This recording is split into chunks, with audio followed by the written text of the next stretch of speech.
Hello, fellow Crusaders, and welcome to our latest episode of Decades of Horror. My name is Sean Waskrug, and as always, is Brian Michaels. We are past the halfway point through our journey through horror. We are into 2010s. What we got is 2020s left after this, and that'll be a wrap on this special. How you been feeling about the special so far, Brian? It's been a lot of fun. It's the kind of thing where you undergo something like this and you plan for a 5 episode series and you're like, well, what if 1 and 2 suck?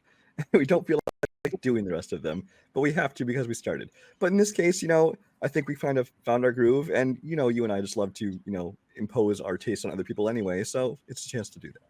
Exactly. There's so many movies that we've got to talk about. I mean, there's the big ones, like obviously you have the franchise stuff which we talk about, but and much like our 30 days of horror where we pick the thing to watch every day for October, we're definitely getting some movies out here that need to be acknowledged, and maybe people or movies that people already know about, but ones that we're appreciating more or calling out for being overrated more, which I think that's the one section I think either everyone is strongly against us on is the overrated, because Brian and I do go against the norm sometimes, and we are not going to shy away from that, especially in these last this decade is going to piss off some people. But these last two decades of overrated.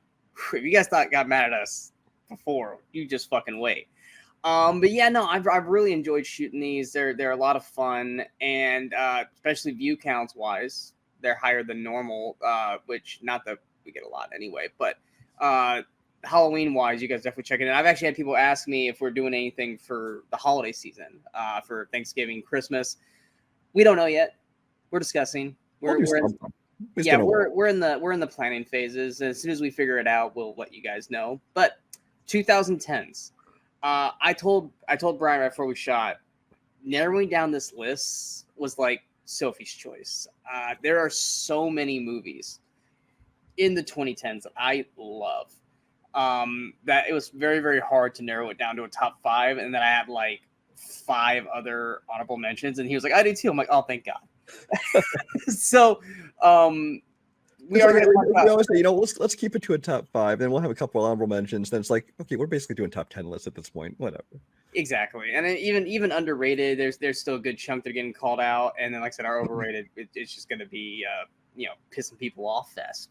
But 2010s in horror, we were discussing it before we got on here. It's like, how do you want to describe the decade? We're both like, I don't really know, because 2010s, I feel like there wasn't really like a steadfast, this is what we're focusing on, like years past with like the zombies and found footage and the meta and the slashers and everything. I feel like 2010s and even 2020s to a lesser extent is kind of like branching out to all spectrums. There isn't one that's particularly taking higher than others, and and then like, I mean, you had like your zombie trends, but even then that was starting to dwindle down in the 2010s because we had Walking Dead and people were just kind of getting zombied out. Same thing with like when Twilight came out, there was an overabundance of vampire movies, and then those started to dwindle out to a point. And I feel like 2010s for the most part, looking at my list, every movie is for the most part different than the other. And I feel like that's just kind of 2010s in a nutshell. Would you agree, disagree? I think for the most part, yeah, because much like the 2000s, I think it carried over into the early 2010s when it was kind of horror trying to find itself. We talked about that in the last episode, how they kind of tried everything. There was remakes, but then there was like, there's new stuff, some more experimental stuff and found footage and things like that. And they were kind of like grasping at trying to find the identity of horror in that decade. And I think that continued on into the 2010s, at least for the first half of the 2010s. I think once you hit the second half of the 2010s, there was definitely kind of certain categories that kind of started to come to prominence and find themselves. But we'll get to that in a little bit. But one thing I did want to touch on was basically 2009 with Avatar was the return of 3D, and now 3D into like the 3D people always wanted to have. It wasn't the red and blue thing. It was real, full quality, full HD, or 8K, whatever theaters projecting, full color. You could watch a movie in 3D and just be immersed in this world. And horror embraced the fuck out of that. I remember the very, very first horror with this 3D. It wasn't good. Well, from like 2009 once Avatar hit through like, I'd say 2015, like almost every major release they'd like put out in 3D. Now, half of those things were being like converted to 3D, which never works really well. But even the ones that were shot in 3D were kind of very hit and miss. There was a lot of 3D out there. But I will say that one of the things that horror movies, some of them did well, is that 3D is a gimmick. I mean, yes, it can immerse you in a world like Avatar, things like that. For the most part, 3D is a gimmick. But there are certain ways that horror is almost best suited for it because it embraces it for the gimmick it is. Like when the Final Destination movies, use 3D and some of those things like that, where it wasn't trying to immerse you in a world. It was trying to like, shoot eyeballs out at you and things like that. And so that was kind of one trend you saw in horror in the early part of the decade. As you enter the second half of the decade, though, like I said, we were looking for all kinds of different genres, things like that. But what kind of came to prominence was what has since been termed elevated horror.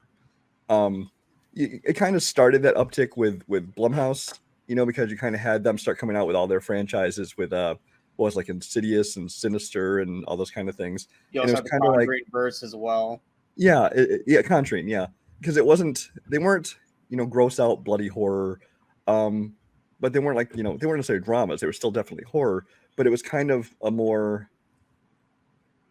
I don't know, a more serious brand of horror. I would say dramatic horror, but not to the point where it was a lot of them, especially like the Conjurings, it was still jump scares, the movie, but it was more like, and one of the movies I'm going to talk about that I know Brian hates, where it was, look, we have horror elements and it is a horror movie, but let's make this more of a dramatic drama towards this subject matter with horror sprinkled in, and then eventually horror is going to take over, but we're not going to just be like, hey, we're going straight horror right in your face. And I've always said this, in this blueprint, prove me if I'm wrong, but this is literally the horror blueprint, and to this day, it goes from even your slasher movies from the 80s all the way through.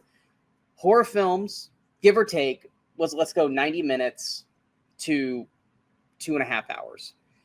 The first 40 minutes, it is just, except for maybe a sprinkle of a kill or two here, it is establishing the crew that's going to be getting killed throughout the movie and the final girl, and teases of whatever the killer is or monster or what have you. As soon as that 40-minute mark hits, that is when the uptick turns up. And then by minute 45, minute 50, that is when we're full-blown kill. Whereas with the elevated horror, they're not necessarily going right at that 40-minute mark. They're going at the hour 10 kind of thing, because they're trying to establish what the story is and the acting, and then the horror really starts to take over for everything else. Would you agree, disagree? I think so. I mean, I think not everything follows the formula, obviously, but there's definitely kind of a trend. You can kind of see, like, where approximately what you're kind of saying always kind of works. With these quote unquote elevated horror movies, yeah, it tended to be more of a drama with supernatural elements and stuff. And like I said, there's the Conjuring, things like that, which are actually, more, ghost story kind of things. But then once you get into further in the elevated movement, when you had like the Witch or the A24 movies, the Hereditaries, the things like that, where it was like, it's almost more like horror for the indie crowd, I guess you can kind of say, or at least just not kind of the, just popcorn horror flicks. That horror really wanted to get nominated for an Oscar. I really want to get nominated for an Oscar. But then again, you had things like, with Jordan Peele started coming out with movies, with Get Out and Us, and you had John Krasinski, with The Quiet Place, and you had a lot of these people who decided, especially once they decided they wanted to direct, they wanted to do horror, because I don't know why, but a lot of actors tend to do horror as their first one. Even Anna Kendrick is Woman of the Hour, which isn't really horror; it's more of a thriller. But it's kind of like, I wonder why they all tend to gravitate towards that as their first. Probably because much like with acting, when they first branch out, they tend to do horror. I think it's just like the easiest way to like get in and kind of get accustomed to things than it is to do like a drama or an action film. Or plus, I think it's also for the studios; it's easier to allow them that kind of space, to do that. And then kind of like, well, look, if you can sell horror to people, whether you're acting or directing, then we're going to give you something a little bit better next time. Or we're gonna allow you to have a bigger budget and be a little more adventurous with your stuff. Now, some people, yeah, like you said, Krasinski, A Quiet Place, which I consider more of a sci-fi than horror. The first one's definitely horror. The next two I feel like are very much sci-fi. But he took something, and that movie. When a movie's really hitting its mark, especially a movie like A Quiet Place, where you can hear a pin drop in that theater because no one wants to make a sound. Why? Because you make a sound, you fucking die. Yeah. And it's just like the whole way through, like you're just tense the whole fucking time. And he did it beautifully. And now he's doing more kind of family stuff, like with If, this year or was it last year? And situations like that. And Anna Kendrick, watch her next movie is probably gonna be more dramatic or comedy or something like that. And Jordan Peele, he's still kind of in the horror. He just likes doing horror. I think, he said up front, like people asked him when he was going to direct movies if he would do comedies, things like that, because they know him from, Key and Peele. And he's like, no, man, horror is my lane. I love horror. Now, that's not to say he won't eventually choose to do something that's not horror, but he's perfectly fine. He's comfortable doing this. I feel like with Jordan, if he wants to do comedy or something like that, he would much rather produce. So that way he's letting someone else shine that maybe doesn't have the ability to shine. Like Dev Patel this year with Monkey Man. It's like, look, I can make an action film, but I'd rather let him, once again, brand new director, actor turned director, let me put my name on this as a producer, and people are going to come see this, but I'm going to let him run this and him be the director. And I think that's what Jordan's trying to do. And then he still wants to just kind of have fun with his directing, with Get Out and Us, and then last year or 2 years ago he had Nope, and he's I think getting ready to do another one that's a horror.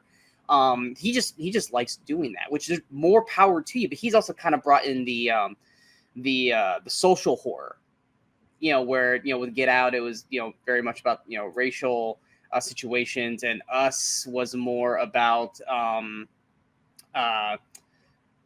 it wasn't more of a racial thing with Us. It was kind of more of like the times. It was that. It was also more of a social classes thing. Yeah, exactly. That's what I meant. Kind of live out of sight, like under the Yeah, exactly. But because that's the other thing is with this elevated horror, there's a lot more incorporation of like social themes and things like that, and kind of trying to have some kind of commentary as opposed to just being kills and blood, which there was plenty of that. I mean, the first Terrifier movie came out in the 2010s, so but most people didn't know Terrifier in the 2010s. They knew Terrifier when Terrifier 2 came out, so that was still kind of like your. But I'm just saying that don't get me wrong, horror didn't move entirely to this way. There's just plenty of the old style horror as well. Because there was also still more remakes. There was the Evil Dead came out, and it was a spectacular remake. There was It. They got a new version of It. Two chapters of it.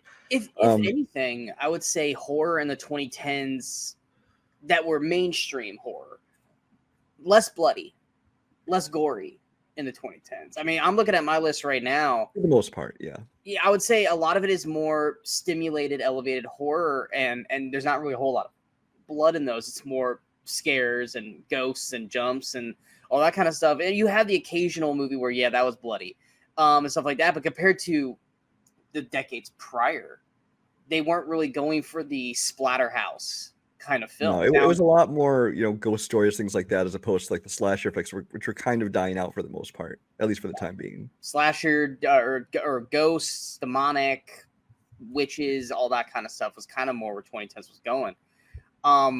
Going into that, what do you want to start with? Overrated or underrated? Do we want to piss people off first? Or do we want to make them happy and then piss them off and then go to our tops? Let's start with overrated first. Let's peel off the band-aid. Let's piss everyone off to start. Okay. I've got 5. I've just got 3, so why don't you go ahead and knock out some? Okay.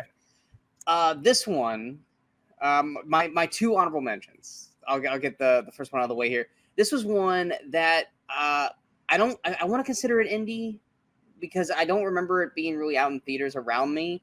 But I just kept hearing so much praise for this film. Like, oh my God, this is one of the funniest horror films since Shaun of the Dead, and and all this kind of stuff. And then I finally watched it, and while I do love these 2 leads, I love them and everything they're in, I wasn't necessarily crazy about this movie. I've warmed up to it since I first saw it, but it was one of those things where same thing with like Office Space. The first time I saw it, you constantly have everyone like talking about how amazing this is, and then you watch it and you're like, He was okay. Like I don't think it's that great. Like why did you guys see a different movie than me? And that's how I felt with Tucker and Dale versus Evil. I love Tyler Labine. I love Alan Tudyk. Both those guys, I will watch in anything because I love those two so much. It wasn't necessarily them; it was the rest of the cast around them, and just kind of really the kind of the stupidity of it, which I get was the whole fucking main focus of it was the stupidity of it. But it just didn't really hit for me as well as I guess it hit for everybody else, and I really don't know why. I can't explain why it didn't hit for me. And like I said, if had I just watched it just out of the blue and caught it, probably wouldn't consider it overrated. But when you had just ad nauseum people hitting you with, oh my god, funniest movie since Shaun of the Dead, which it's nowhere fucking close, by the way. And then you sit there and you watch it, and you're just like, I feel like I'm just watching a different movie, or I wasn't in the right mood. Now I said I've watched it again since then, and I enjoyed it more. And I felt the same. I felt the same way about Super Troopers. Super Troopers is one of my favorite, comedies of the 2000s. But the first time I watched it, I thought it was fucking stupid. But watched it like 6 months later. Same thing with Tropic Thunder. Watched it 6 months after I had the hype train taken off of it. I was like, okay, this is actually pretty funny. And Tucker and Dale, that was one of them that, like, even now, like I said, I like it more now than I did, but I still don't get why everyone is just so overblown in love with this movie. Do you have anything to say about Tucker and Dale? I enjoy Tucker and Dale versus Evil. I don't think I love it as much as most people do. Like you said, I think it gets a little bit overpraised. I think it is a lot of fun. But it is, especially in kind of the third act, I feel like it kind of stumbles. Like if it kept going where it was going in that first half of the movie, I was really enjoying that. But then it stumbled a bit at the end. But I still enjoyed it. Third act honestly felt like they were doing Friday the 13th, 2009 a little bit. I was just like, I feel like I watched this movie already and it was done better. My other one, my other honorable mention, and this is where I'm gonna. Let's put it this way, guys. It's gonna get worse. This list is gonna get worse before it gets better for all y'all. 2018's Halloween. I don't hate it. I also don't like it either. If we're comparing it to the other Halloweens, yes, this is probably one of, if not the best Halloween outside of maybe the first one. But there is still so many loose ends, plot holes, stupid fucking character decisions, situations where characters are brought up and they look like they're going to be important, and then they're completely just like written off. Now, granted, some of them there's post-credit scenes, or there were cut scenes. I was like, oh, there's the explanation. I was like, then why the fuck why put them in the movie in the first place if you're going to cut out the main part of their fucking character? There's death scenes that don't quite work, but I enjoyed Jamie Lee Curtis being back as Laurie. I thought Michael was effectively done. I have really nothing against, for the most part, those two. It was the world around them that didn't work for me overall. But it's better than the last two that came out, because Halloween Ends and Halloween Kills are fucking garbage. They're horrible. This one is like the fucking top of the mountain compared to those two, especially Halloween. Is it Ends that's the second one, or Kills? Kills is second, Ends is the last one. Kills is one of the worst pieces of shit films of the 2010s. I fucking despise Halloween Kills ad nauseum. But we're not doing a worst of list, or if that would be right fucking there. But yeah, Halloween 2018. I just, once again, everyone's like, oh my god, it's back, and it's like, it was okay, guys. It was okay. Halloween's always been my least favorite of the major slasher franchises. I've never really understood why people love that franchise. Even the first one, I think it's okay. It's all right. Halloween 2018 was easily the best one since then. I think it's probably better than the first one. But that being said, I don't disagree. I don't disagree with that, but I also don't want to piss people off too far. We're going. I'm just going to do it.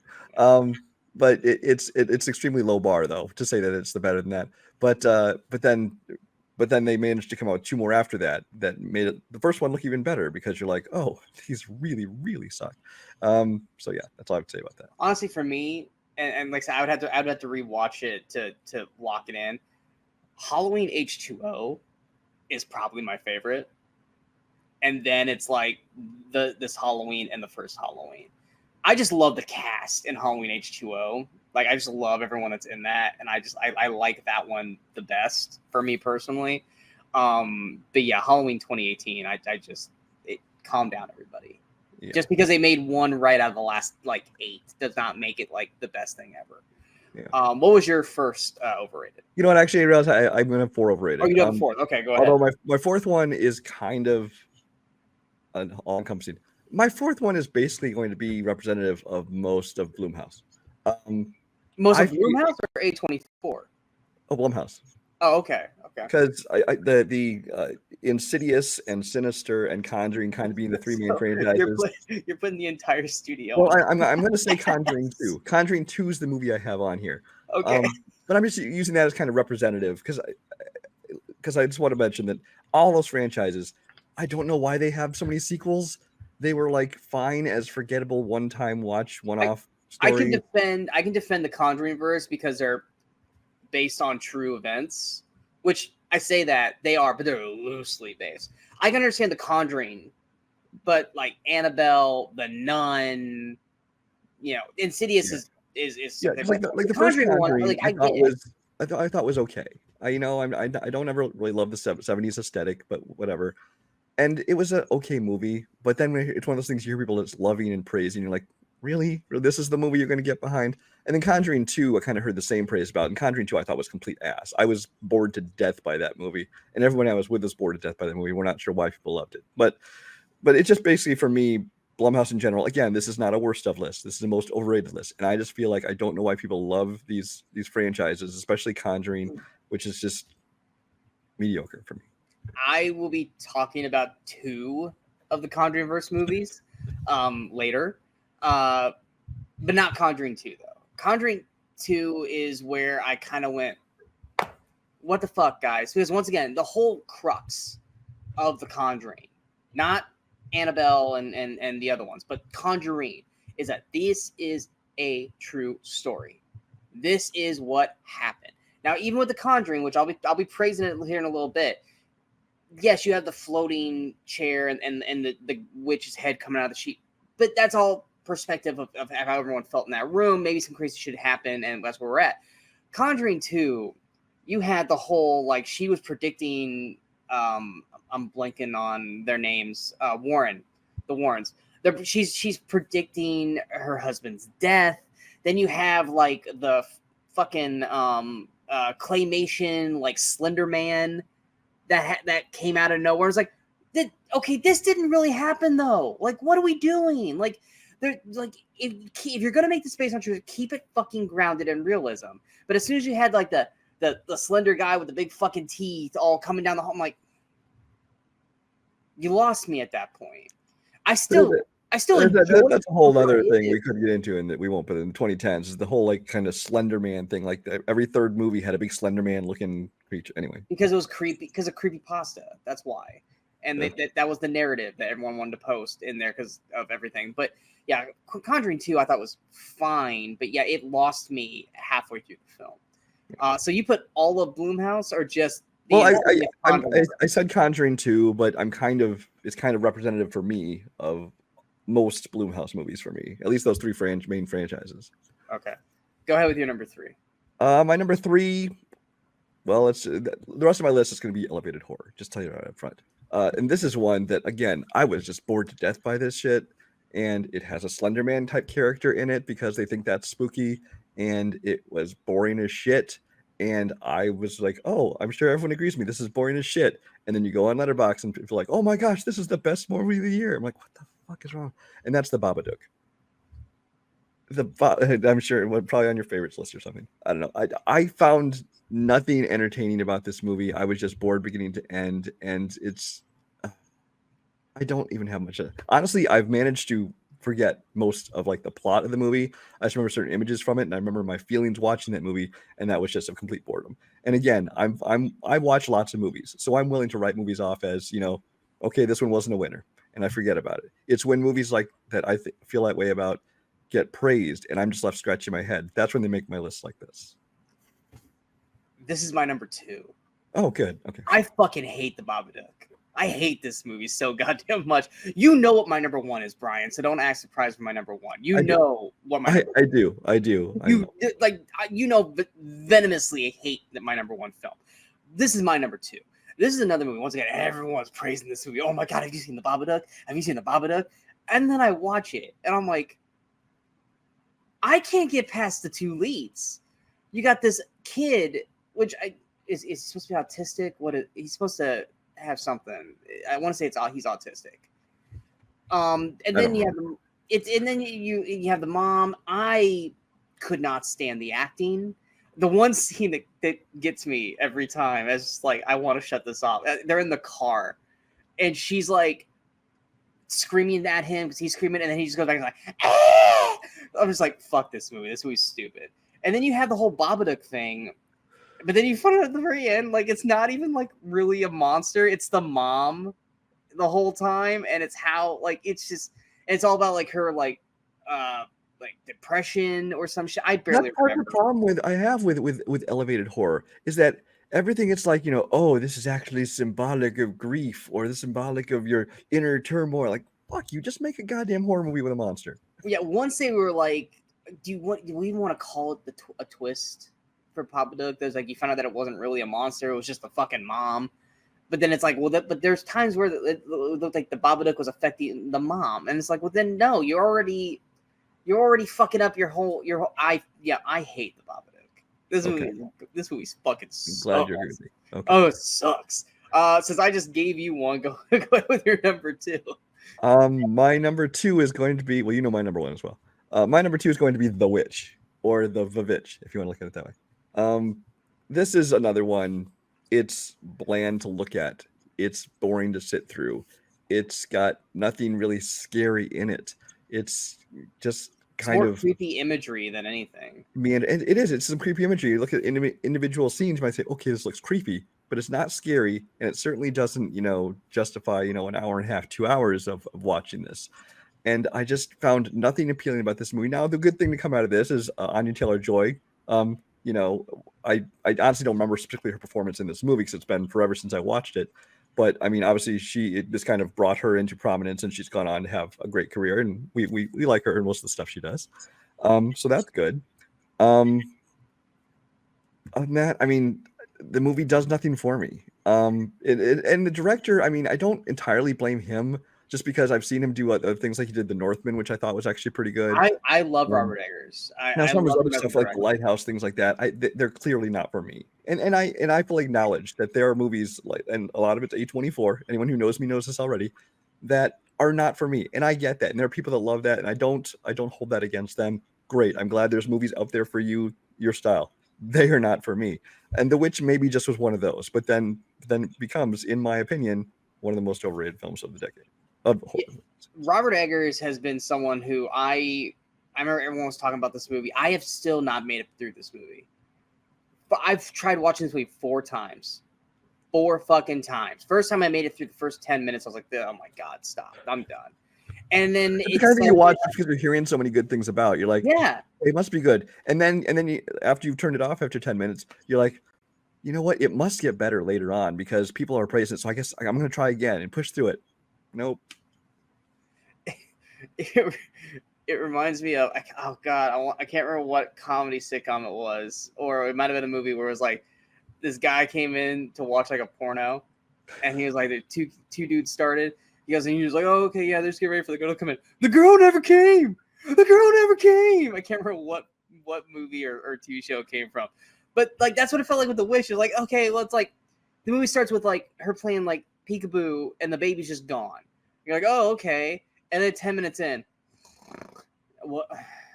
All right, whatever. And then you keep hearing like, okay, just make it through the first 10 minutes. Then you get about 15 more minutes in. Okay, shit, fuck, Sean, stay awake. I can't. This is horror movie melatonin for me. It just knocks me out. And like I said, I love Anya Taylor-Joy, and I've loved Robert Eggers since. I thought The Lighthouse was great. Northman was great. I'm excited for Nosferatu. I'm excited to see what he does with that at the end of the year. I just can't get behind The Witch. I can't speak much more on it because I haven't been able to make it through the fucking first 30, 40 minutes of this damn movie, and I don't plan on going back to it because it's just too damn fucking boring. My number 3, I thought was fine. So before I start diving into it, I didn't hate the movie, but it is widely overblown, and that's Mandy. I still have not watched this one. You still haven't watched it? No, because every time I think I want to, I'm like, it just. I feel like Mandy, if you're high, whether it be weed or acid or LSD or anything like that, then Mandy is probably this like incredibly like fucked up film. If you're sober and you're watching it, it's trippy and it's Nick Cage going full Nick Cage, which I'm fine with Nick Cage going full Nick Cage. But the rest of the film is not that great. The rest of the cast is blah to bad.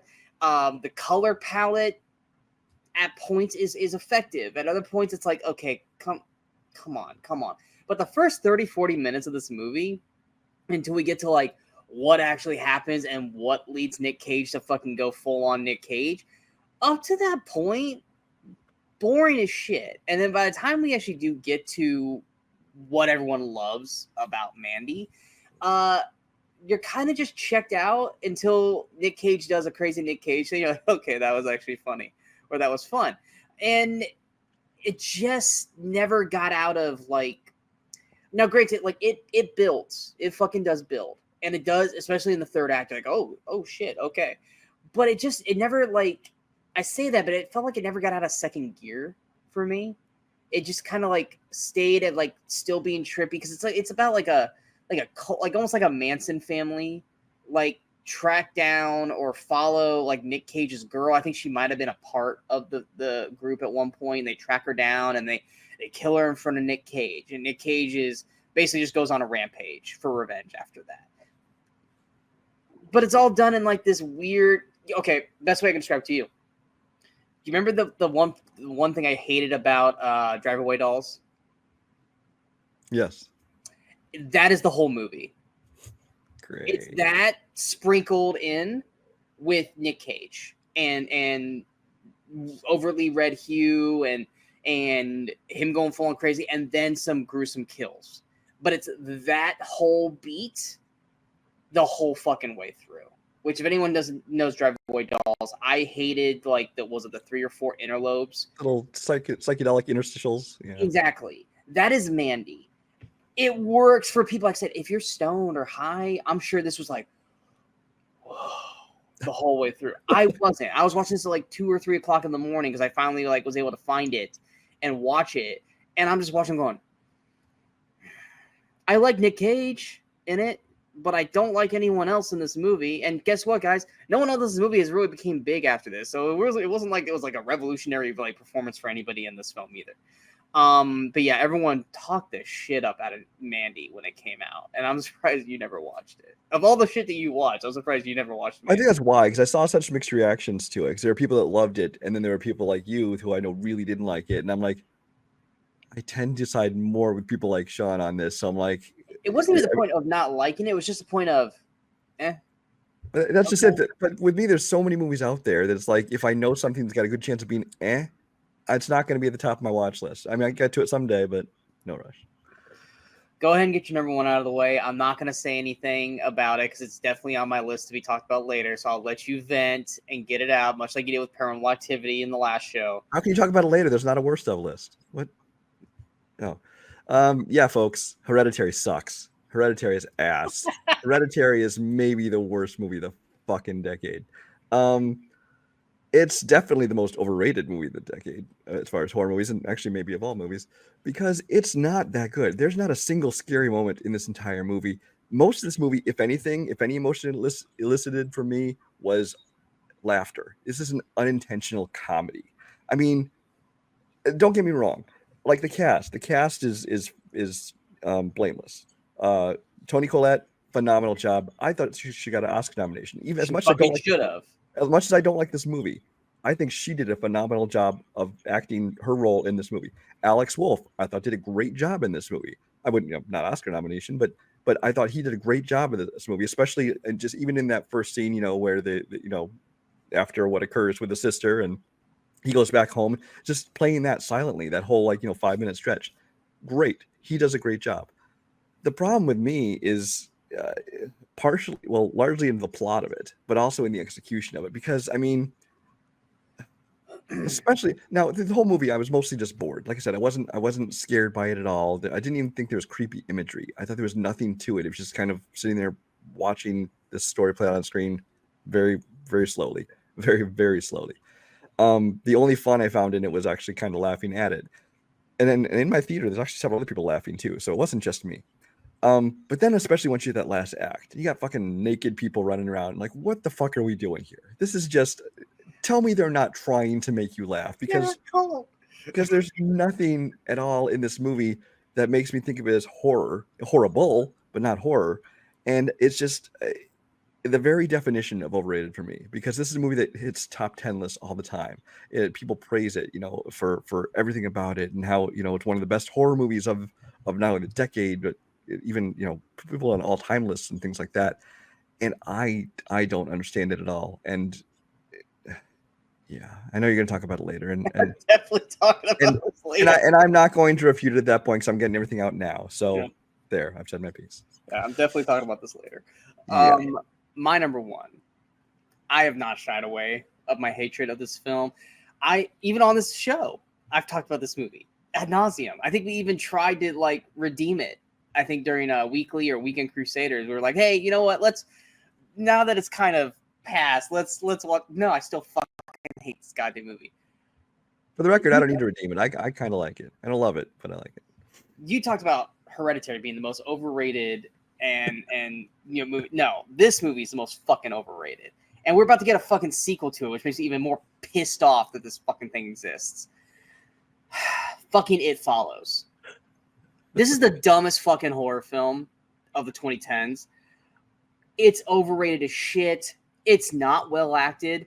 It's not scary. Oh my god, ew. It's a ghost STD. Ooh. What's scary about that? If you're a whore or a man whore, then yes, it is a scary film for you.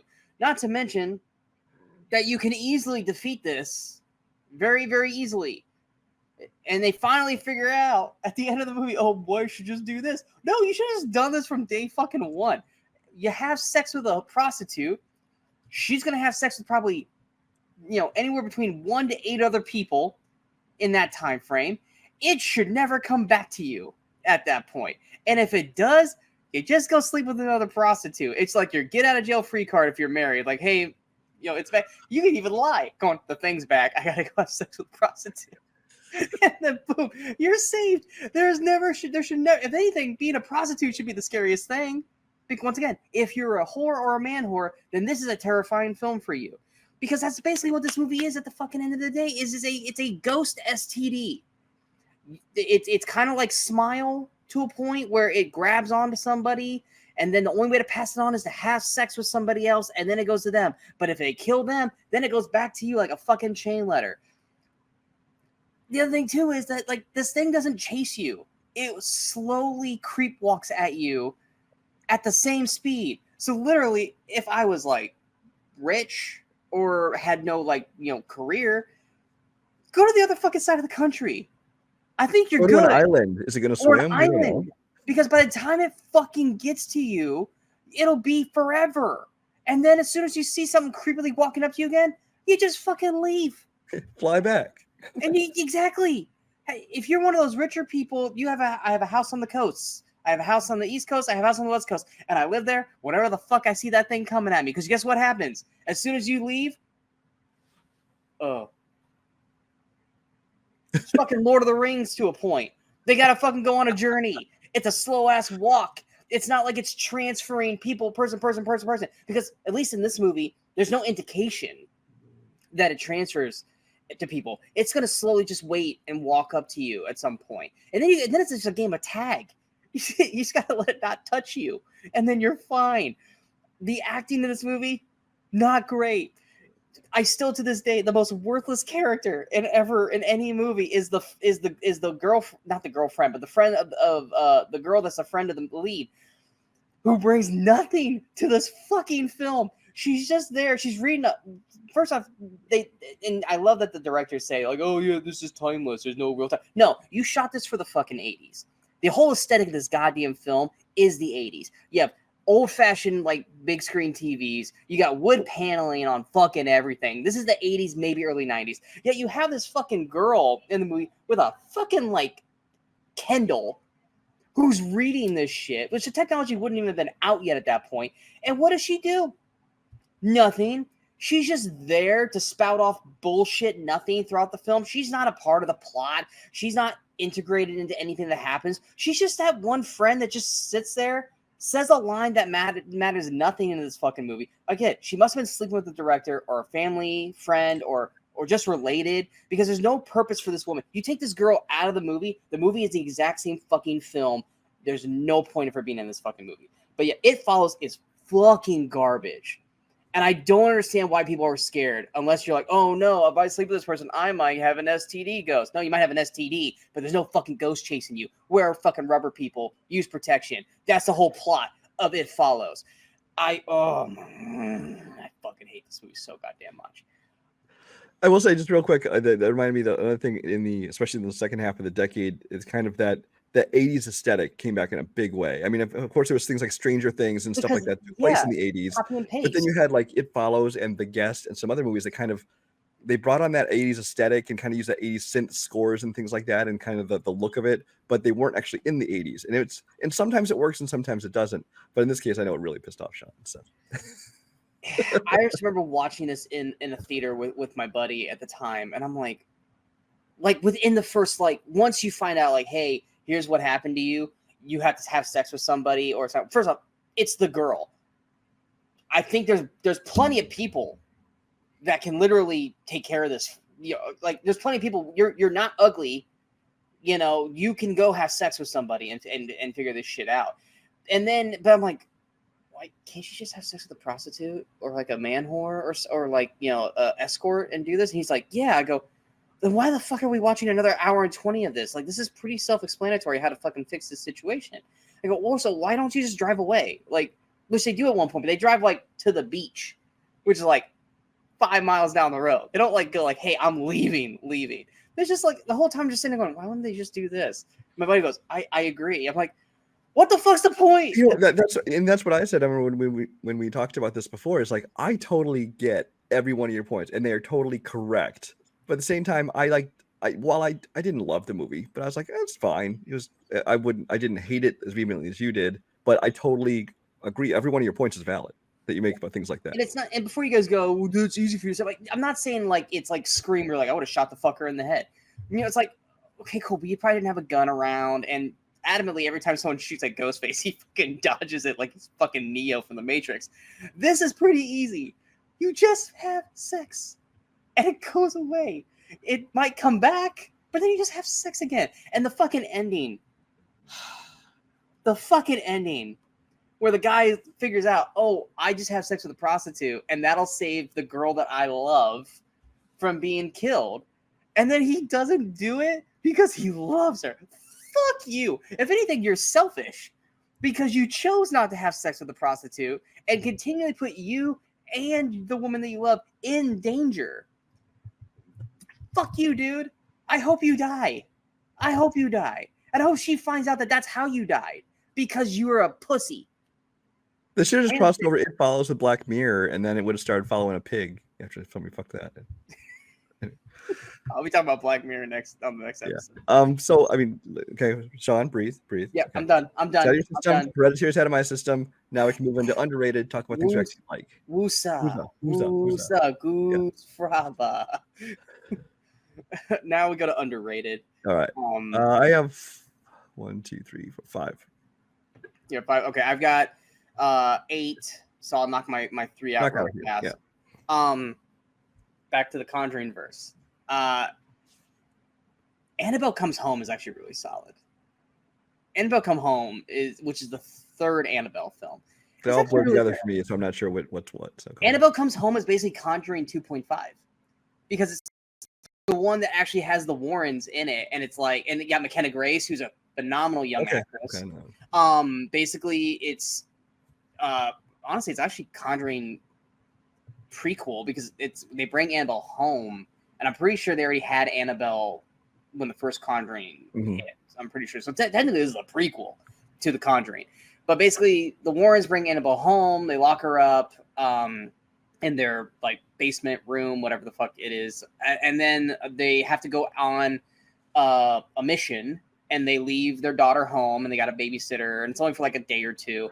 And it's her birthday, and of course, the babysitter's friend comes over, who's obsessed with the Warrens, and she opens up the door and lets Annabelle out, and chaos ensues. I think it's because it's basically connected to the Warrens, and it feels like a Conjuring film. Plus, you have McKenna Grace, and oh god, I'm blanking on the babysitter and the friend. I'm looking it up real quick, but Madison Eisman from Jumanji, is she the babysitter? I think she's the babysitter because the friend is someone else. But I actually really liked this one. I think it works very well. I think the cast and the aesthetics of the non-scary scary horror. Katie Sarif, yeah. Sarif, she's the friend. And even then, like, her motivations for why she did it actually made sense. She wasn't just like, hey, stupid girl. Now, she touches shit, which is the stupid part. But the reason why she's even going into the room to do it is because she's trying to get in touch with her father who passed because she missed him. And she was hoping that maybe that would be a conduit. And that's why she does it. It's not like she's just like, I'm an idiot and I'm just going to go in there and fucking touch shit. She does touch shit. But she's going in there for a reason. But I think the cast is solid throughout this movie. And like I said, for a Conjuring film, this one felt the most fun out of all of them, even though I'm about to praise the first Conjuring film a little bit later. I've never been a fan of the Annabelle series at all. Even though I heard Annabelle Creations is good, I still have never seen it. But I actually really liked Annabelle Comes Home. So brief acknowledgement for that one. My other one is a movie that I think everyone expected to bomb. And now, granted, it didn't like... I think this is on a lot of people's underrated lists because it was in production hell forever. And I really just went back and watched this a couple months back. And I was like, you know what? This is actually really fucking good. And then when we brought this up, I'm like, you know what? I'm putting this on there. And that's World War Z. It's actually a really fucking good zombie movie, guys. It really is. I'm going to be talking about another zombie movie later. But World War Z, that movie was just like production hell, the movie. It's like, this movie's never coming out. Like, Brad Pitt is in it, which is great. But it's like, oh my God, this movie's going to be just a train wreck. Yeah, they reshot like the whole like last act of it and they cut out entire subplots and yeah. Yeah, but this movie actually was effective. It was really, really good. I thought the zombies were well done. Like, they basically come at you like a fucking anthill, which I thought worked super effectively. Like, you know, they basically crawl on top of you to scale a fucking wall. I like the how they, you know, made it into like, oh, if you're sick or dying, then they don't fucking touch you. I thought that was a nice little unique twist they added to it. I wasn't crazy about Brad Pitt's long hair in the movie, but I thought Brad Pitt, he didn't. He didn't phone it in. This is easily a movie that Brad Pitt could have phoned in, especially with all the shit that was happening. But no, Brad Pitt looks like he actually cares. He wants to make a sequel of this, which we don't know if that'll ever happen. But this was one of them that was way better than it had any, based off of everything that was happening. This movie was way better than it had any fucking right to be. I really enjoyed this movie. I think the reason it ends up on a lot of people's, or at least that it's underrated, I think, is I think a lot of people went into it expecting a traditional zombie flick, and it's not. This is almost closer to Contagion. This is almost more of a pandemic flick that just happens to have, you know, there are scenes there's if you add up the zombie action in the movie, you probably got very little screen time. You probably haven't talked maybe a quarter of the screen time is actually like zombie action happening in this movie. It's kind of like this guy investigating the origins of this pandemic, basically. But yeah, I think he did a great job, and I love the way it's filmed. And it actually, they made a video game, which is actually a great video game. And, it is a lot of fun to play, especially with friends. Yeah. So, and because it did kind of gave you a unique kind of approach to the zombies, both in the way they acted, and in kind of the origins of them, things like that. And so I agree. And this didn't make my list because I know a lot of people that do enjoy this movie, but it definitely is underrated by a lot of people. My last one before I go back to you is 10 Cloverfield Lane. Everyone knows how much I love Cloverfield. I literally just talked about it in the last episode. This one, first thing you heard was 10 Cloverfield Lane, and you're like, oh my god, a sequel to Cloverfield. Then you found out, oh no, it's just in the Cloverfield world, and you're like, oh, so it's just 3 people down in like a fucking bomb shelter? Like, that's not Cloverfield. Why the fuck are you telling me it's Cloverfield and it's not fucking Cloverfield? Yeah. But then we actually got the fucking movie. John Goodman deserved an Oscar nom for his role in here, especially for supporting. John Goodman, who I've always just been like, oh, the guy from Roseanne. He's okay. He's not great. This movie made me go, wow, John Goodman's actually really fucking good. And I really need to start appreciating John Goodman more. Mary Elizabeth Winstead, we both love. John Gallagher Jr., I think has always been a really good actor that basically is underappreciated in a lot of the shit that he's in. And you can almost call this like kind of like a bottle movie because he spent the whole fucking time in this little bomb shelter. But the acting in this movie is so fucking good all the way through. And it isn't until like the last like 5-10 minutes of the movie, you're like, oh, it is Cloverfield, because she finally like goes up to the top and it's like, oh, shit has gone down. Now, some people might call that the weak link of the film, which I probably would call it the weak link of the film, is when they finally did connect it to Cloverfield. But everything up to that point, you're just watching 3 actors just dominate the screen in this almost like kind of like Misery-esque, like, hey, I brought you 2 down here, I saved you, but you're gonna fucking do everything I say, and if you don't, I'm just gonna fucking kill you. And they all you don't know if you can trust people. You don't even know if he's telling the truth about what's going on outside or not. Yeah, like the world's ended up top. Just believe me, or I'll kill you. Mm-hmm. Don't go up there; you'll die. But I'll kill you down here too if you don't do what I say. Like it's so fucking well done. It's so well done. But I just want to say on that one, I agree. I think that it's a great movie. The 3 of them, I think, do a phenomenal job in this movie. And I am one of those people who agrees that not the worst part, but the weakest part of the movie is definitely the attempts to connect it to Cloverfield. And that's because this was a movie that was never supposed to be connected to Cloverfield. It was a script that was written, I think it was called The Cellar, and it was just its own movie about this, this guy who brings this woman down in this bomb shelter, and he says the world up top is ended or whatever. And then they bought the scripts and said, oh, we're going to shoehorn this in and make it part of this Cloverfield universe. And it totally feels like that, because it feels like at the end, they're like, oh, we'll throw something in here to connect it, and then we'll put it in the title and people will think it's part of the same thing. And it's not. And I think that that's, again, part of the reason it became underrated is because of expectations. People went into this expecting more connection or maybe even more of the same style as Cloverfield. And it's not. It's a completely separate movie. But on its own, it is a great movie with some great performances. What is your 5th honorable mention? Your 5th honorable mention. My first honorable mention. These are all going to be movies, most of them at least, that people put on their worst sub lists. But I enjoy them for one reason or another, which is why I call them underrated. First one is going to be The Last Witch Hunter. Vin Diesel, not a good actor. He does fine as popcorn flicks, Fast and Furious like that. He tries to do serious acting. It's not really going to work.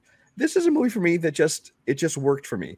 And I think that's because one of the things I like in movies is like world building. I thought they did a great job of creating this world. They dropped you right into it where you kind of understood what was going on. The whole battle, over centuries for witches versus, these witch hunters. Like the whole prologue they had was like Viking era. They kind of had Vin's character kind of losing his family and how he had survived throughout all the years. And now he's in like modern day New York City and stuff like that. I thought that like Michael Caine and Elijah Wood as kind of the priests, as these, I forget what they call them, who kind of head up this witch hunters and they kind of help them out to go about doing their duty. I thought that, again, they just created cool characters. They created this whole world, and it worked for me. And I liked the action in it. I thought, the sci-fi, fantasy aspects of it worked for me. And it's just a movie that I just enjoyed. It's not, an award winner or anything, but I had a lot of fun with it. And I just think that people, I think they bash it undeservedly. And again, I'm not saying this is like a best of the year, but it is underrated because people just hate on this movie, and it doesn't deserve your hate. It's just, if anything, I can see you saying it's not for me, but it's fun. I remember I made you watch it for the weekend, I think. Yeah, you was like, you made me watch it, and I hadn't seen it because it was one of those things where Vin Diesel was he already doing Fast and Furious at this time? Oh yeah. Okay. Well, because like he had that moment where he was like, after the first one, he's like, I ain't doing sequels. Like, I'm gonna do XXX and Chronicles of Red or Pitch Black and Fast and Furious. I ain't doing sequels. And then he's trying to do all this other shit. It's like, none of this shit works, man. Like, you just need to like go back. And then, but he would still like do something like this and like A Man Apart, which I actually think A Man Apart's actually really good. And he just does these weird ones that just feel like a straight to DVD, but they're not because they're Vin Diesel. I like this better than the Pitch Blacks or the Triple X's. Yeah, and I watched it because you forced me to for weekly or weekend. I want to say it was weekend because I want to say it was one of the 5 movies, and it's not bad. It's not good either. Doesn't it end like open ended for like a sequel? But it does. He's basically every movie that he's made since he started doing like the Fast and Furious stuff. Once he realized that he's trying to create new franchises. He's like he creates these things hoping to be a new franchise. So like when he wraps up this one, he still has another cash cow. But obviously that wasn't going to happen with this. Not a single one has gotten a sequel. No. Triple X, Chronicles, Fast and Furious. The first 3 he did, the ones that he refused to do sequels for, are the only ones that are still going strong. Even then, not strong. They're still going. They're going. All these other ones are like, nah, man. Nah, just stick with the same 3. Yeah, I honestly barely. I watched this for the show, and I barely remember any of it. But see, you said you didn't hate it, and that's all I want people to admit. It was fine. It was fine. My number 5, you brought up earlier, which this might be on your tops list, so you might be talking about here in a little later. But I had too many in my tops list to put it on there. This would have probably been like right at the very end. Evil Dead, 2013. We both stated on the episodes before. We both love Army of Darkness, and we both are fine with the first 2 Evil Deads. And I love Ash vs. Evil Dead. So when they were like, hey, we're remaking Evil Dead. We're starting with all new people. We're doing all this kind of stuff.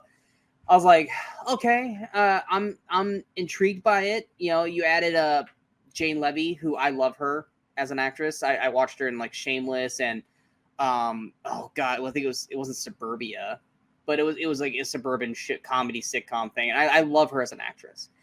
So when you start her in it, I was like, okay, cool. I'm intrigued by this. And then the rest of the cast, you got Jessica Lucas, who we liked in Cloverfield. The rest of the cast after that are a bunch of people that I don't really recognize or know. But this was our introduction to Fede Alvarez, who later went on to do Don't Breathe and Alien Romulus this year. This movie is so unhinged, and I mean that in the best possible way. It's so good.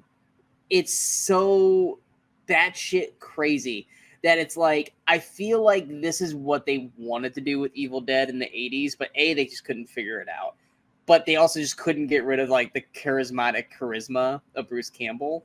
Whereas like with here, Jane Levy is a great comedian. But they were just like, no, we're going fucking dark with this shit. Like, you are going to be terrified of Evil Dead. And the only thing that doesn't work for me is that they tied it to Ash at the end, and then they never did anything with it.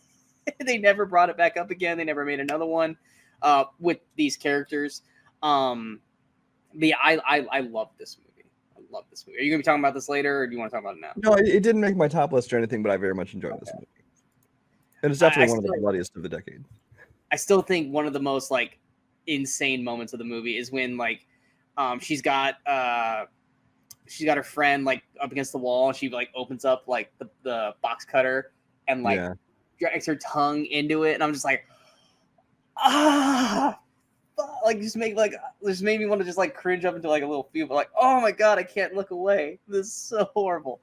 Yeah, Evil Dead's fucking amazing. What's your next one? My next one is a movie that I think was a lot of fun. Was it miscast? Absolutely. Did it put the nail in the coffin of a franchise before it started? Yeah, it did. That's The Mummy, the Tom Cruise version of The Mummy. I do think this movie is unfairly attacked. I do. I don't love it like you, but it is unfairly attacked. Well, and for me, that's kind of what a lot of this category is going to be for me, is because, like, I mean, there's a lot of movies I love that I would put, that I considered for this category, because, like, I think I love them more than most people. But I'm like, you know what? I'm going to use this category, for movies that people hate, that undeserving, because this one I think is a solid. Like, Tom Cruise is easily a good 10, 15 years too old to be playing this role. He was completely miscast in this movie. I will Tom 100% Cruise get behind doesn't that. age, man. He's definitely aged in like the last 10 years. Just saying. But I think Sofia Boutella had a great take on the Mummy. I thought she did a great job. I think, the effects in this movie are very well done. I kind of like the lore that they built in this movie. I think that they, especially kind of when they brought in Russell Crowe's Jekyll Hyde guy, I think that they did a good job of kind of setting the groundwork for what they were going to have, this connected dark universe, but without it feeling like, some movies feel like they're just set up for something else. This one didn't feel like that. It felt like its own movie, but it kind of had some morsels in there that kind of were going to lead to a bigger world. But I think the action scenes were all done. I like basically the entire cast except for Tom Cruise, and even Tom Cruise did fine. He was just miscast in the role. But especially Sofia Boutella, Jake Johnson, I really liked when he was in there. I love And Jake Johnson it's so just much. a movie that I think it's a fun flick. It's not a great flick, but it is unfairly bad. People trashing this like it's one of the worst movies like of the decade, and I don't see that at all. The problem with the Mummy is that they basically were like, hey, MCU's working great, DCEU, it's stumbling out the gate, but it's fine. We're gonna do this, and like they dropped like all the promo, like photo shoots, like here's the future universe, and like here's everybody, but Mummy's gonna start it, and like literally the best way I can describe this is what they wanted out of it was like, you have a baby, and you open like the crib, and you're expecting it's a brand new baby, and you're expecting it to fucking run, and it's crawling, and you're like, fucking move, do something, and then you just fucking field goal the baby across the room because you're trying to get down the road faster. This franchise needed to crawl, and you were expected to fucking be like Usain Bolt right out of the fucking gate. By adding all this shit, you need to have an established fucking movie first. That's what Iron Man did. You had to have an established movie where Iron Man, which is Iron Man, wanted to have their MCU. Like Marvel did it right. They kind of made their few movies first, and then they said, "Okay, let's bring these together into universe." Whereas the Sony this Dark Universe is the same problem that Sony did with their Spider-Verse when they decided they're going to try and get ahead of ourselves. We're planning ahead. We already have plans for this big connected universe, and that fucking never happened. And now they're trying it for like the third time, and it's still not working.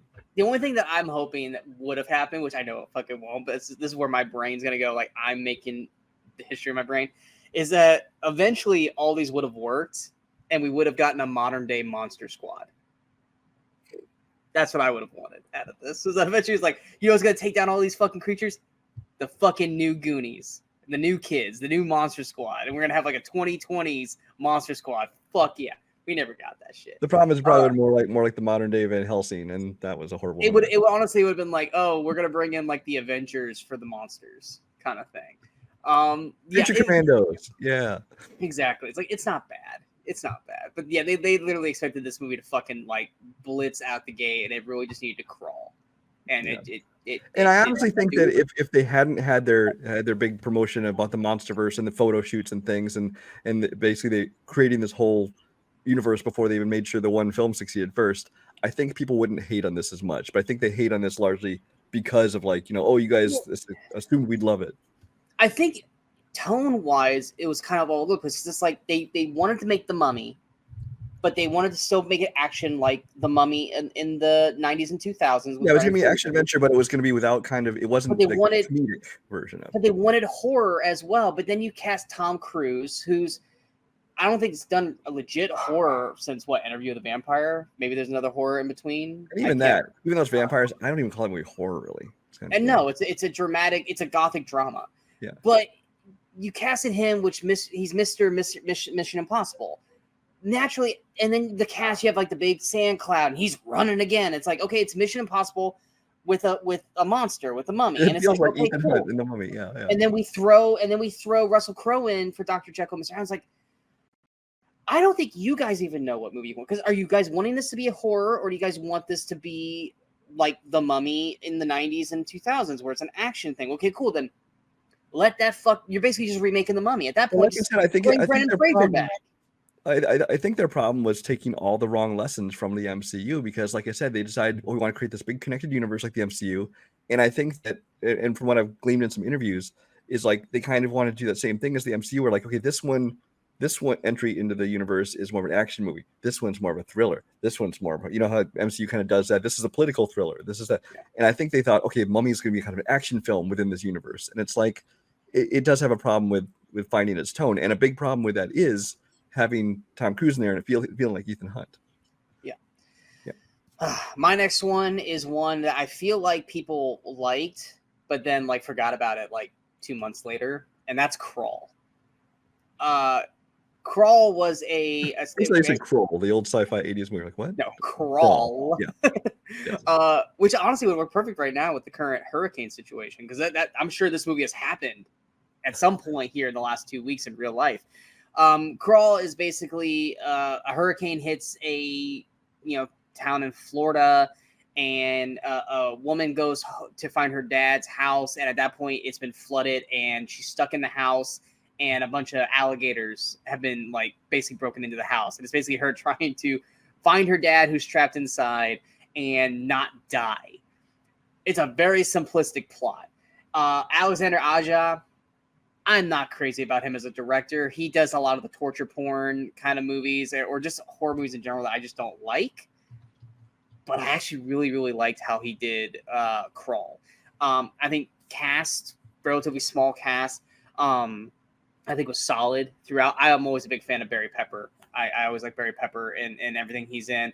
Kaya Scodelario, I'm trying to remember if I know her from anything else. Maze Runner, and she was in one of the Pirates movies. Yeah, but I mean, not to the point where I'm like, oh, I remember her. She was just like, oh yeah, she's in that. Okay.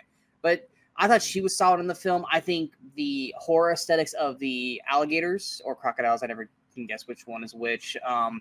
I thought they were shot incredibly well. I thought the tension in the film, the scares, the thriller aspects of it was incredibly well done. But like I said, it's one of those movies. I think when it came out, I think a lot of people liked it, but then no one remembers it, kind of thing. And so I wanted to make sure that Crawl got its little moment to shine here, and that was my number 4.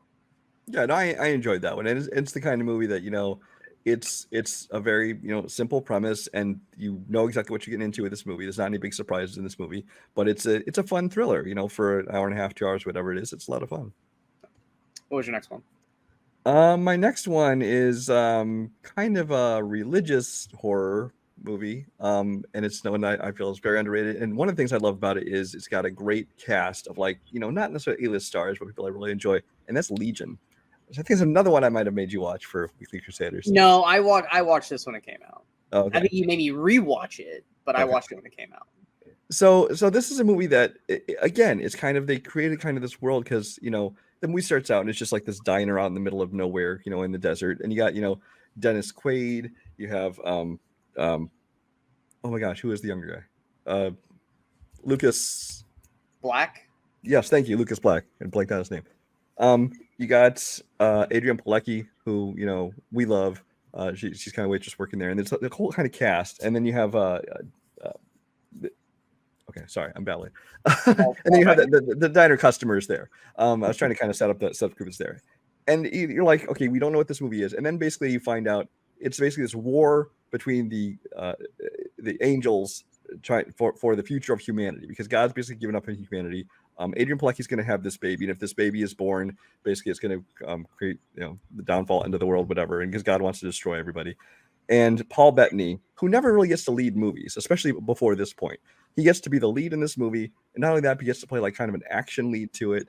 I think he was perfectly cast in this role as angel who is basically going against God. He wants to come and protect this baby. But then you find out that he's fighting against the other angels, and they have they have these metal wings, and they're sporting automatic guns and things like this, and using swords. And it was just kind of a fun flick. And I think that the horror aspects of it worked really well. I think kind of they had almost like these plagues that are kind of happening. They had at one point these possessed people attacking the diner. And then of course they got the battles with the angels. And I just think I like the action aspects of it. I like the cinematography of it. I thought, like I said, it's a great cast of people who my favorite kind of cast, which is like not any superstars in it. It's just like a lot of solid actors who enjoy seeing Hold stuff, on. maybe get to shine. Hold on. What? Tyrese is a star. He's the biggest star if you ask him. Don't you disrespect Tyrese? And, and the thing is, Tyrese I actually enjoy in most stuff he's in. Now, in some of the Fast and Furious movies, he goes a little over the top with his like, trying to be, comic relief, things like that. But I think he usually plays his part pretty well. I just saw a movie called 1992. He's actually pretty good in that one. But this is the kind of movie that kind of lets these, not really character actors, but usually supporting actors, kind of lets them shine in bigger roles, especially in the case of Paul Bettany. And I enjoyed it. I don't care if people say. I just think it's underrated. You're forgetting about my boy, Mr. Kevin Durand. Kevin Durand, yes. He plays Gabriel in it. This movie felt very much like an early 2000s, where it was like, hey, let's do like Angels, but it's like the fucking Matrix. And it's like, and we're gonna do all this weird, like, it's just, tonally, it's all the fuck over the place. I love the tone of the movie. It's so over the place, totally. I don't dislike the cast because it's all like you said, it's all people that I like. I like everyone, but it's just like the movie is just like it's a tornado of just like everything. And like once you threw the fucking angels with the machine guns, it kind of was like, all right, I'm checked out at this point. I didn't hate what I was looking at. But I was like, had the old-fashioned boring angels, but no, they decided to make it extreme angels. And I'm like, as soon as the machine guns came out, I had to go. I was like, "Ooh, pretty colors." I don't hate it, but I don't necessarily think it's good either. Which sucks because, like I said, I like Paul Bettany. I like everyone in the movie. I didn't think it was that great. My number 3 is a movie. I want to say you may have watched it before me, but I think we both rewatched it for when we did the 30 Days of Horror. It was definitely a first watch for me because once again I kept hearing good word of mouth of it, and that's The Autopsy of Jane Doe. Mm-hmm. It was it Brian? That's the first time I had watched it. Was for the show. Yeah, I want to say we both watched it for the first time for the show. Mm-hmm. But yeah, you got Brian Cox, you got Emile Hirsch, 2 actors that I enjoy and most of the stuff that they're in, and it's very much like I said with 10 Cloverfield Lane. It's a bottleneck episode. It's a bottleneck movie. It all takes place in this morgue, and this random body comes in right at the end of the night, and it's his father and is it a father and son? They're father and son, aren't they? Cox and Hirsch. I know they both work at the morgue. I don't remember if they're father son or not. They don't have last names. Oh yeah, it's their father and son corners. Yes. Okay, yeah, they're father and son, and then just as soon as they start, doing the autopsy on this Jane Doe, they start noticing some weird things on her. Weird markings. Weird. They can't figure out cause of death. And then weird shit starts to unfold inside the morgue. And it's just a really well done little film. It's not like going to be like on anyone's best of list, but it is the epitome of an underrated film. It's a film that most people would look at that cast. Most people would look at that plot and go, okay, I've seen this like 1,000 times, which is what I did when it came out. I was like, oh, okay, yeah, all right, whatever. It's one of the 18 Exorcist films that come out every year. But then we both checked it out because, like I said, solid word of mouth. And it was like, this is actually really fucking good. This is really effective. It does kind of lose its way in the third act, but it's definitely one that's worth checking out. It's a solid film. Yeah, this is one that it's not a perfect film. I think especially once they get too much into the supernatural stuff in the second half, it kind of loses its way a little bit. But more the mystery of it that was great. I mostly I love the mystery of it and the kind of the setting of it, because what I remember this movie doing very well was just kind of making you feel uneasy. It's kind of that creepy imagery, that creepy atmosphere that they created. I thought they did a great job of that movie, and for that reason, I really enjoyed this. And of course, I mean, the cast was okay and stuff like that, but I really enjoyed that. And actually, this director went on to make one I'll be talking about in the 2020s, which is Last Voyage of the Demeter. So I really like this director's style. I had a feeling you'd be talking about that in the 2020s. Yeah. What's your next one? My next one. 2000s, 2010s were a big time for remakes. Some hit, some miss, but people, I think, just automatically tend to reject most remakes. I think they tend to be like, "Oh, why are you messing with it? The original is fine. Stop remaking old movies." But I think one of them was done very well, and didn't diminish the old one, but it kind of gave us a new twist on it, and that's Fright Night. That's my number 2. All right. We both had the same number 2. I was like, as soon as you said remake, I'm like, is he gonna fucking do Fright Night? Yeah. No, because Fright Night's a movie that, the 80s version is kind of, it's fun. It's a horror. I don't know if it's called a horror comedy, but it's definitely a comedy in it. But it's very much of its time. It's very much of the 80s. I mean, that's kind of movie that kind of is perfect for a remake, which is a movie that's not like, this perfect untouchable film, but it's something that, was strong but could be updated. And I mean, they assembled a great cast to it. Anton Yelchin, who I really like. And again, he's not a guy who was the lead star of a lot of movies, but when he was, he always did a solid job. He kind of takes on the main role in this one. Colin Farrell as the vampire, I think, was great casting because I think he has that perfect kind of charisma, kind of like that the mom kind of responds to, and even the other people around him respond to. He's kind of like mysterious and cool and sexy and kind of thing like that, and that kind of works for it. But actually, it's the supporting cast when they have Christopher Mintz-Plasse as like the friend who gets fit. I think that he does a great job. But my favorite person in this movie is David Tennant. David Tennant's amazing in this movie. David, because instead of having the late night TV horror show host of Roddy McDowall, instead of having him be like the vampire hunter who comes helps him, they go and get this guy who's basically Chris Angel. He's like totally Chris Angel. He's like this gothic Las Vegas dark magician kind of person. He's got this Vegas show, and it's played by David Tennant perfectly. And I love him in this role, and I think he was my favorite part of the movie. But even then, I think that the movie, while there's still comedy to it, it still managed to be scary. It managed to be interesting, and it managed to kind of remain faithful to the original story, but not just being a carbon copy. It changed enough and updated enough that it felt like a new movie, and I thought it was really well done. On top of everything that you just said, I love watching this with a double feature with another movie that feels very much like this, except it's more thriller based, and that's Disturbia. Because it's both about the next door neighbor, doing something wrong, which I love watching these two back to back. You also left out Toni Collette once again. Yes, another great. Now she's not like blowing you away like she does in Hereditary, but I mean, another solid horror performance in this film. Colin Farrell is so fucking good in this movie as the bad guy vampire. I love him in this. But yeah, David Tennant is just, I didn't know Doctor Who yet at the time, but you're just like, oh, wait, is that the guy from Fright Night? And then you watch him as Doctor Who, and or the Doctor. And you're just like, oh my God, like, I love this dude. I will watch him in anything from now on. I love how this is shot. I love just the aesthetic of it. I love the cinematography of it. I love the story of it. I love the whole cast in this movie. Mintz-Plasse is great in the small part that he's got. Anton is solid. I mean, I really would have loved to have seen where he ended up after this and Star Trek and Green Room and everything. Like, I feel like he was on the rise before he passed. I feel like you would have had Jesse Eisenberg's career. I would, yeah. But he'd be more open to doing stuff that Jesse Eisenberg doesn't do. Yeah, so he'll do more of the popcorn flicks too. Yeah, exactly. But yeah, I love Fright Night. I was gonna go into greater detail, but Brian kind of hit all the points, so I'm not mad at it. I'm just glad that it's being doubly acknowledged by both of us. But yeah, Fright Night is, if you guys have not watched Fright Night, this one excels past the original. Like, I will watch this one a million times before I watch the original one. What's your number one underrated? My number one underrated is another, well, kind of a remake. And it's hated on because people love the original so much, even though I think it's one of the most overrated films of the 80s. So you one viewer who commented, you can tune out now. I have no idea what this is. Thing. The Thing is technically a prequel. It's essentially a remake of the 1982 version of The Thing. This one's starring, again, Mary Elizabeth Winstead, who we both love here. It's got a great supporting cast in it that I enjoy very much as well.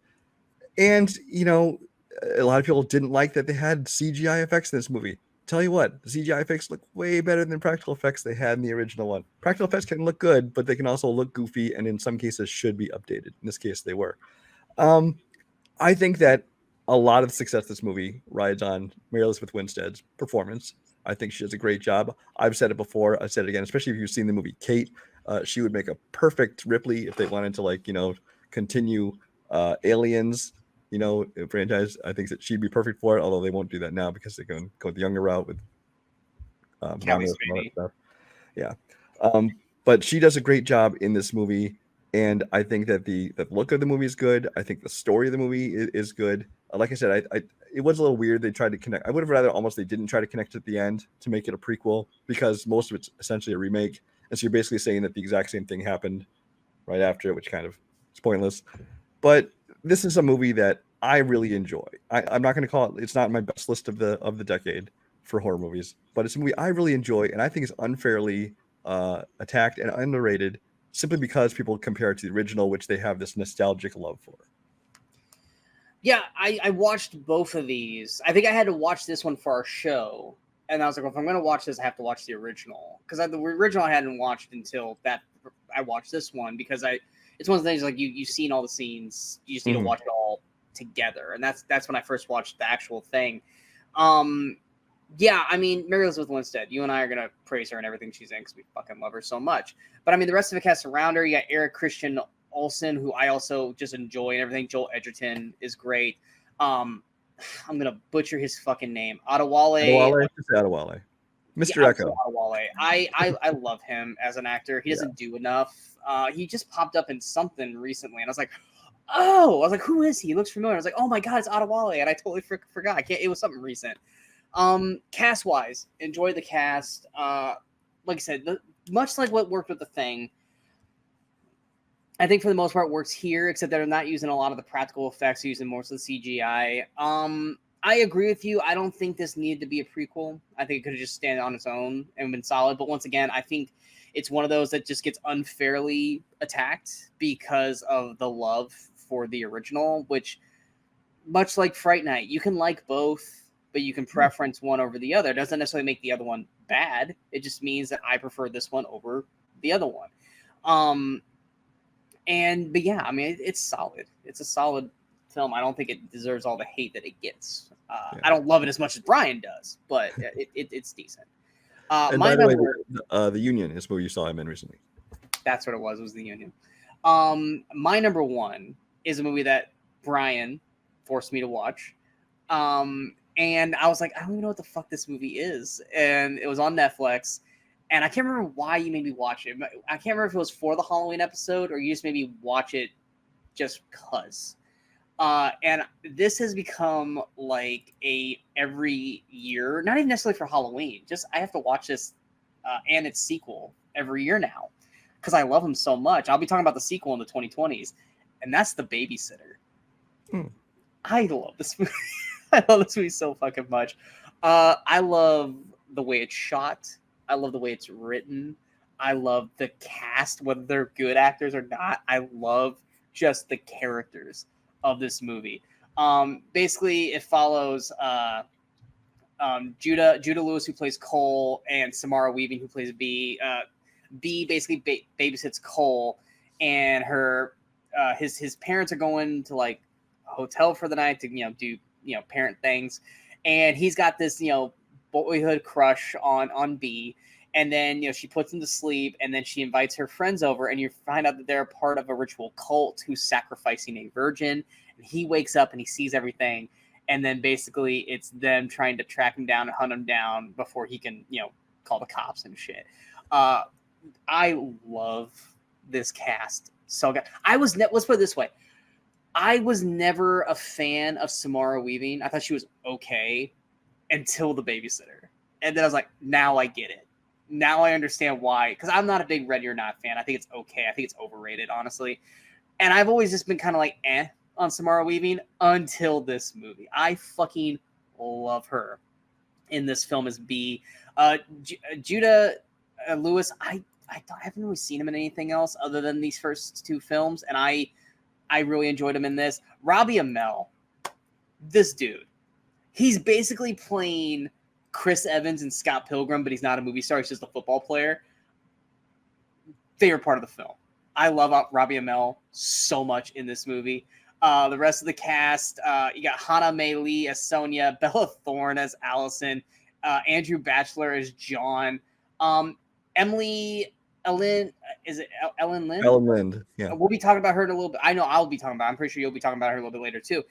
I love this cast so goddamn much. Like I said, everything about this movie, I don't have a single negative about this film. This is one of those like written, it's not one of the best films ever. It's not even in my top for 2010s. That's how much I love my list, that this did not crack it. But it had to be on there for underrated, because there's so many people who have never seen this movie. There's so many people who haven't even heard of this movie, much like me.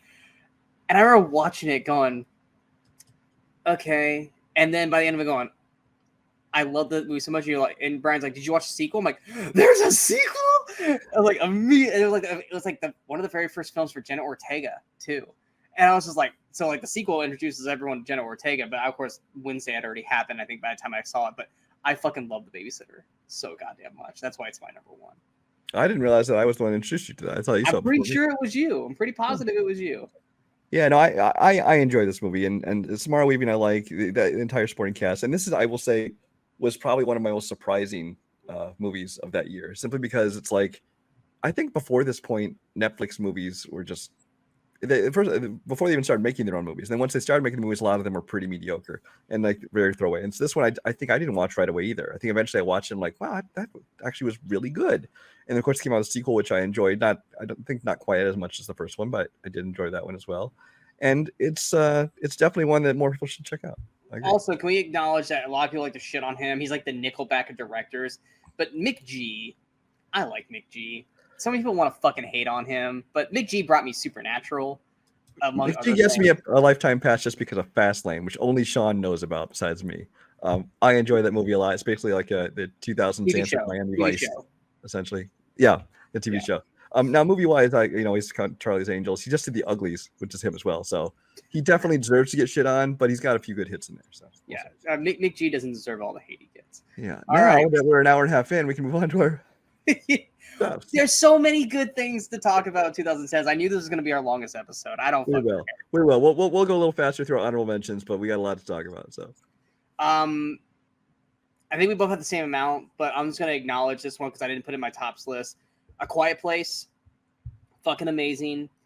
The first one is definitely more horror aesthetic than the last two, but I left it off my list because this list was too hard, and it was the one that was like more sci-fi than horror. He was looking for technicalities to be able to narrow down his list. I had to think of technicalities for it. So, A Quiet Place, I want to acknowledge you. You're fantastic. The cast is fantastic. John Krasinski, fantastic directorial debut. Emily Blunt's amazing in it.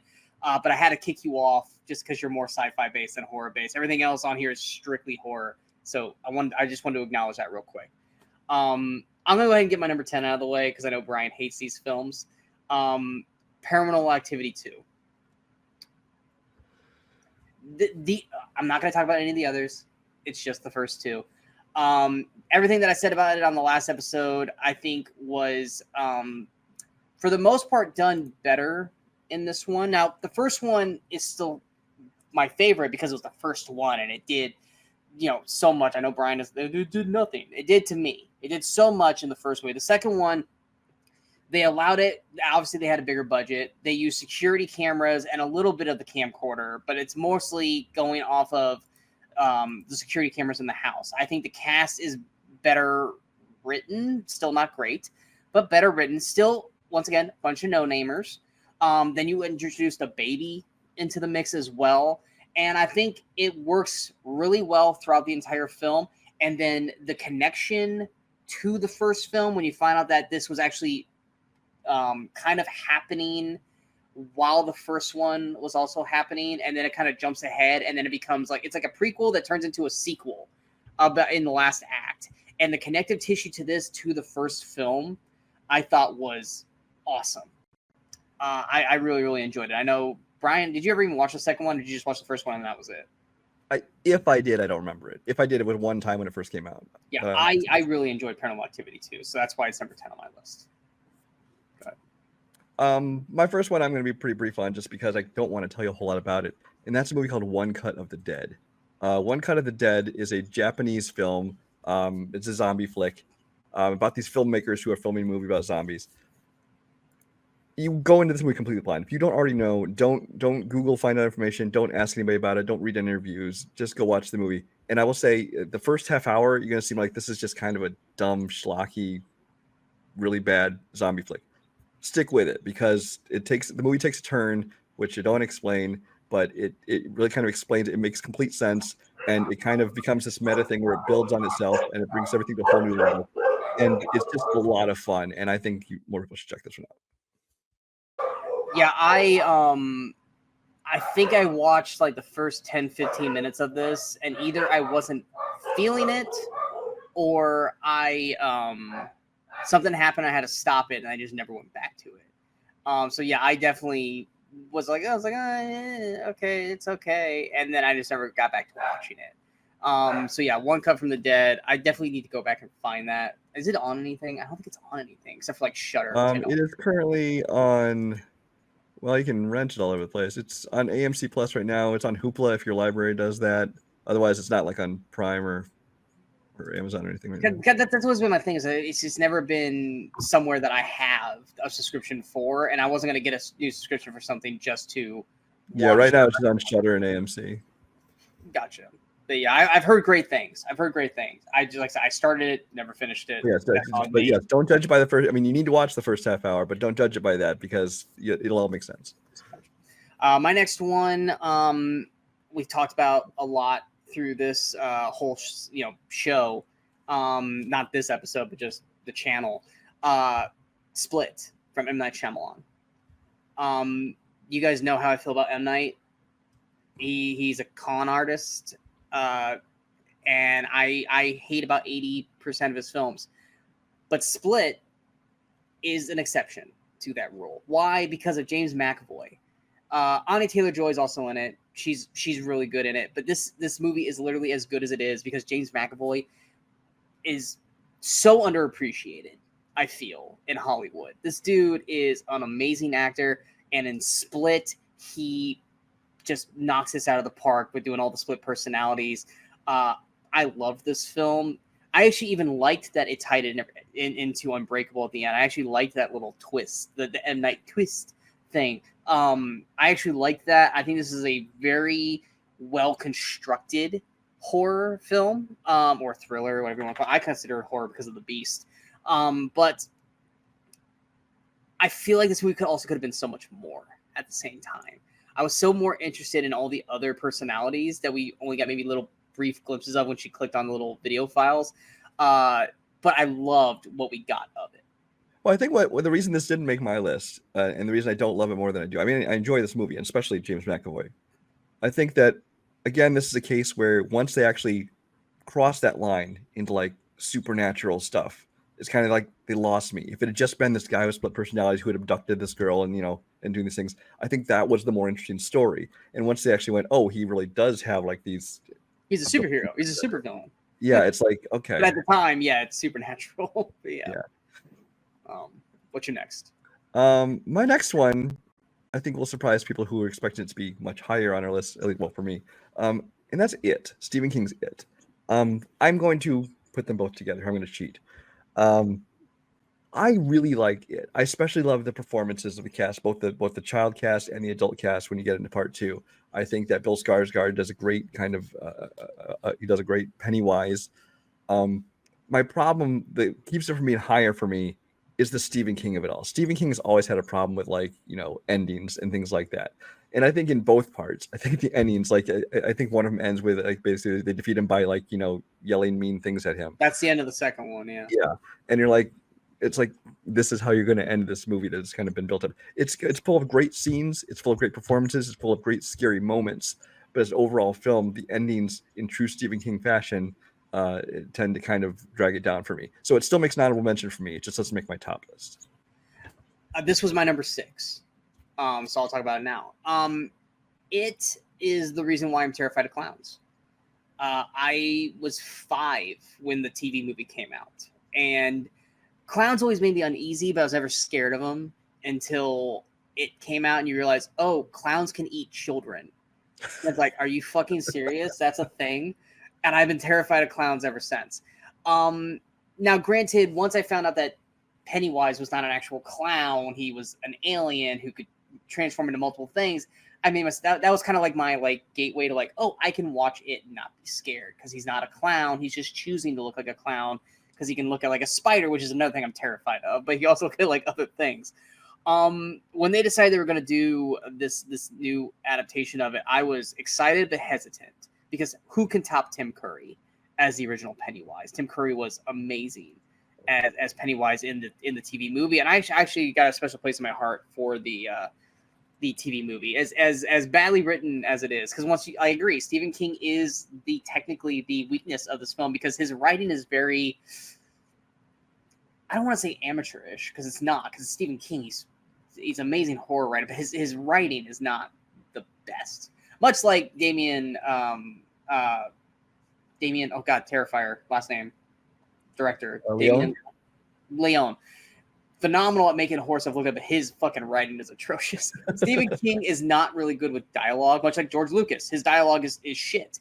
And even in the most latest Stephen King film, Salem's Lot, which I just watched this past week, you can see Stephen King's writing in it. It's like, could we not just kind of like, I know it's Stephen King, but could we kind of just got through another pass on the writing, because the dialogue is not that great. The cast is fantastic. Bill Skarsgård has made a terrifying Pennywise. The rest of the young cast is great in this as well. And I was not going to cheat and put both. So I'm really just talking about chapter one. I'm fine with cheating and putting both in there. If I'm going to pick one, it'd be the first one. But it's really representative of both. Yeah. Jaden Martell, Sophia Lillis, Finn Wolfhard, Jeremy Ray Taylor, Chosen Jacobs, Jack Dylan Grazer. These kids, Wyatt Olaf. These kids are great in this film. They managed to find a group of kids in the midst of Stranger Things, because this came out right after Stranger Things had started. So it was like, oh, this is gonna be up. People are gonna contend these two together, and you were able to. Especially then, you had Finn Wolfhard in both, which didn't help matters at all. But you were able to tell a different kind of story with this young group of kids and make it believable and make it work for what it is. Still, one of the best jump scares, effectively for me, is the garage scene, because I was not prepared for that moment. When they're watching like the footage and he jumps out at them, that one effectively got me. Maybe go, holy shit. I rarely, because normally I see the jump scares coming. That one got me, and it's still one of my favorite ones of recent memory. Everything about it works. The second movie, love the adult cast. Once again, James McAvoy, Bill Hader, Jessica Chastain, among the rest. It's just the second part of the It story is just never as good as the first. The same thing goes with the TV version of it. The second half is the weaker part. The first half is the better part, maybe because with the kids it's more effective than it is with the adults. But yeah, we're going to bully you and make fun of you and talk trash, and that's what's going to kill Pennywise just doesn't...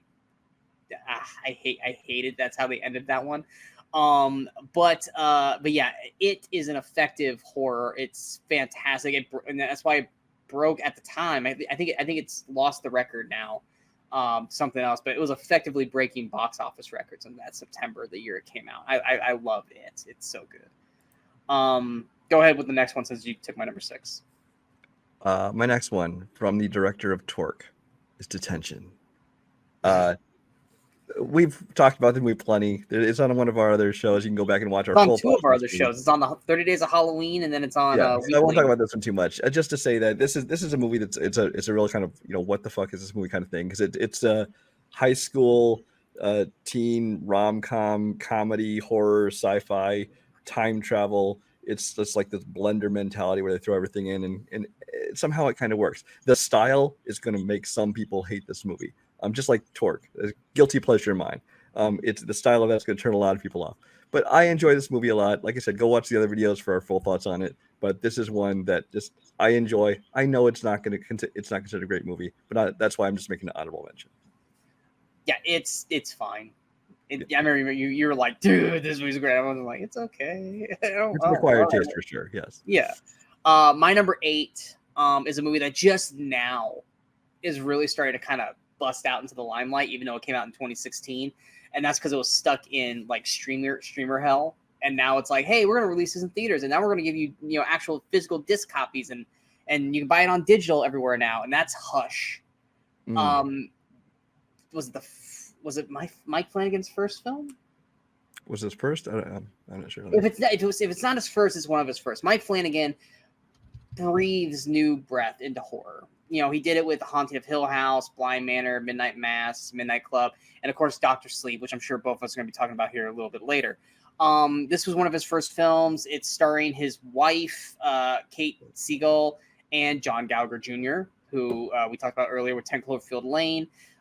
Basically, it's I want to say she's an author. She's a writer. She's deaf and mute. She lives kind of out in the woods, secluded, and this guy who basically is trying to break in and murder her is trying to get into the house. And once he realizes that she's deaf and mute, it becomes a cat and mouse game of him like playing with his food and having fun, and then her trying to kind of figure out how she's going to survive. It's written incredibly well. It's acted incredibly well by both of them. It is one of those that was just like a random Netflix horror film with that and like Gerald's Game, which is a Stephen King film done by Flanagan. That people were like, hey, I'm looking for something cool on Netflix. Hey, have you ever heard of Hush? No. And then everyone's like, oh, dude, I loved Hush. And now for some reason, I guess it's no longer locked in with Netflix anymore. So it's now getting released in the theaters and like little small markets for people to finally see it. You can now finally buy it like on Vudu or Fandango, whatever you want to call it now. It's also, you can buy, DVD on like Amazon and everything. So it took 8 years for it to finally like kind of like be like, hey, everyone, you can start watching Hush now. I kind of wish Trick or Treat was getting this kind of treatment. But Hush is one of those that's like much like The Babysitter. It's one of those random Netflix horror films that just really fucking hit really well for what it was. And of course, it introduces all to Mike Flanagan. I don't remember if you're the one that told me to watch it or I just decided one day to watch it.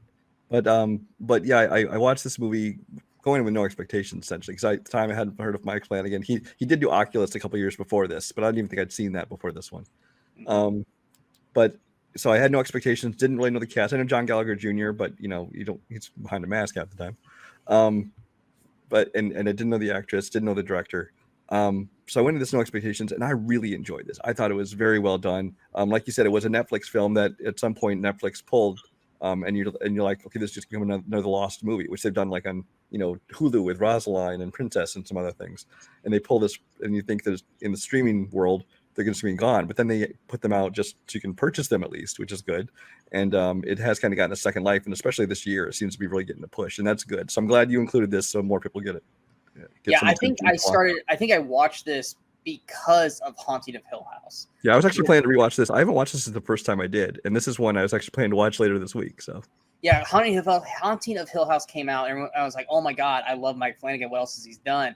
And that's when I got introduced to Gerald's Game and Hush, and then I was just like, hey, if you like this, because you didn't watch Haunting of Hill House or any of those. I think you watched, the Fall of House Usher. I did watch Hill House. Did you watch Hill House? I didn't watch the Bay something. Blind Manor. Blind Manor, yeah. Or Midnight Mass. Yeah. But yeah, that's what introduced me to Hush was Hill House. But what's your next one? Honorable mention for me is one that Sean is not as big a fan of, and that is Ready or Not. Ready or Not is got Samara Weaving again, who we really like her on here. I think she makes a great scream queen, although her actual screams can be a little annoying. She has a weird little trill in her scream that kind of annoys me. Great supporting cast, including Adam Brody, Andy McDowell, Henry Czerny, a lot of other faces you recognize, but you might not know the names. And this is another one it's a great blend of horror and comedy. It's from the same directors who went on to do the new Scream 5 and 6. So I think that they have kind of found a good lane for them in terms of like that kind of horror comedy balance. And it's a pretty original story. I mean, it's a movie. It's like not just something you've seen before. It does get a little weird, especially towards the ending. With again, where they cross that line into actually going supernatural. You're like, okay, what the fuck? You would have been better off if you just kind of kept it grounded. Yeah. So I'm not a big fan of kind of the ending. Spoiler alert! I kind of spoiled things for you, but it is a movie that I really enjoyed. It was a pleasant surprise, and so this made my honorable mentions. Yeah, it's fine.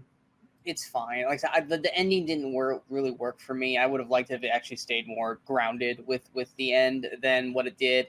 Mm-hmm. It was more for shock factor, I felt, at the end than actual for the benefit of the story. Now they just announced they're making a sequel. Don't know how that's gonna work. I'm not sure how that works. Yeah. Yeah. But yeah, the cast is decent. I just didn't love it as much as everyone else did, but I didn't hate it either. I was just like, oh yeah, okay, that's fine. My last honorable mention, since you brought up it already, is one we talked about earlier, which is The Conjuring. I think the first Conjuring film is really well done. I think Vera Farmiga and Patrick Wilson are great. Or Vera. I think it's Vera. I think they're incredibly done. I've always been a fan of Ron Livingston. I just love him as an actor. Lily Taylor as well. Those are both two that I like. We shit on her a lot, but Joey King, she's actually pretty decent in this film as well. I think the scares, yes, this is very much jump scare the movie, which I know Brian hates, but I think the jump scares are effective in this one. And like I said, the based on the true story aesthetic of it, I thought worked really well for me, even though there's a little, not as full as Conjuring 2, where it goes completely overboard. But I feel like the actual horror in this could be believable in the eyes of what the people were actually feeling and seeing at the time. And I thought it started. I didn't think it needed to start into a Conjuring verse with everything, but and I really did not like the third Conjuring film. I know they're in the process of making the fourth and potentially final one. But I think the first one is definitely the strongest of it. And I actually really do enjoy the first film. My last honorable mention, I think you might be talking about later on, but I'm not sure. And that is Train to Busan. That is my number 4. So we'll talk about it. So yeah, we'll talk about that more later. Yeah, we'll skip that and talk about it when you do then. Oh, okay. We can talk about it now unless you want to wait. Oh, fine.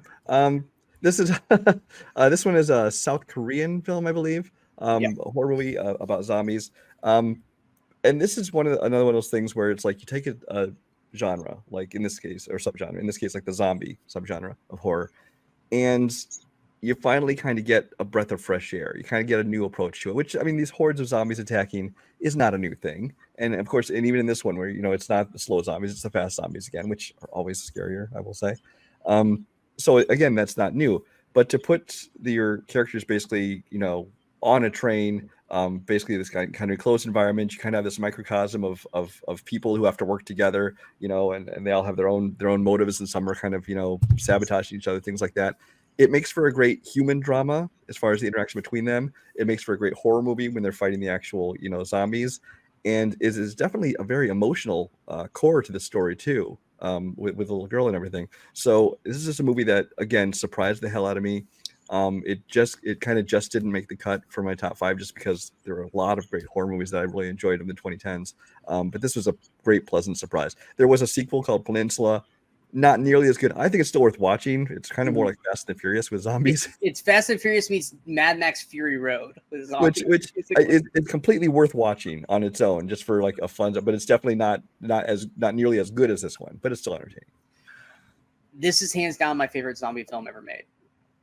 This is amazing. Once again, it was one of those that I heard enough people talk about it, and it was on Netflix, and I was like, which I don't think it's on Netflix anymore now. That I was just like, all right, fine. I'm not super crazy about, having to read, Korean subtitles the whole time, but you know what? Fuck it. Let's try it out. This movie is insane in all the best possible ways. It's like, yes, we've seen zombies in general, but it's like zombies on a train. Okay. There's not really much places you can go. How the hell is that going to work? Well, you find out. Yes, fast zombies are always scarier than slow zombies because when they're coming at you full speed, it's like, what the fuck do you do? Just die. What makes this movie work so well, and there's another film I'm going to be talking about here in a little bit that is kind of the reason why it's ranked so high. Horror movies notoriously are always going to be, hey, here's 3 to 8 characters. Don't get attached to them. They're going to die. But we're not going to write them in a way that you're going to get attached to them because they're going to die. Train to Busan is, nah, fuck that. We're going to make you care about every single fucking one of these people. Whether you love them or hate them. The lead character, I'm not going to try to say their names. I know I'm going to butcher them. The lead character, the dad, you hate him to start this movie because he's just a piece of shit to his daughter. And he's just like a workaholic. Everything would be so much better in his life if he just didn't have to deal with his daughter. But the arc that his character goes through in this story is amazing. The little girl is fantastic through this. The I call him the muscle, the guy with the pregnant wife. He's so fucking good in this movie. The pregnant wife is amazing in this film. The baseball teenager, and the girl that he has a crush on, I think they're solid. Hands down, one of the most fucking hated characters in horror. Is he the businessman or the banker or whatever? That motherfucker. Oh my god. I've never just wanted to go, oh fuck you in this movie. And then when that character finally bites it, you're just like, fuck yeah. I've never there's ones if you wanted to die because they're just poorly written and you just want them off the screen because you don't have to deal with them anymore. This guy is just the epitome of like the worst scum of human being in this movie, and he's written so well to be such like this antagonist bad guy without actually being the active bad guy. But he's just this guy who constantly keeps fucking everything up. But this movie got me emotional. It hits the heartstrings perfectly. The sequel definitely does not do that. The sequel, like Brian said, is still definitely fun to watch, but it does not hit. No, that's just purely not hit a beat of what Train to Busan does. Train to Busan is a masterpiece in horror filmmaking, and how it's only 4 on my list just talks about how fucking great the 2010s were for horror. But yeah, Train to Busan, my favorite zombie film ever made, and I will. Anyone who wants to talk horror, I will always bring up Train to Busan. It's like if you've not seen that, you are doing yourself a disservice by not watching Train to Busan. But what is your? That was your 6?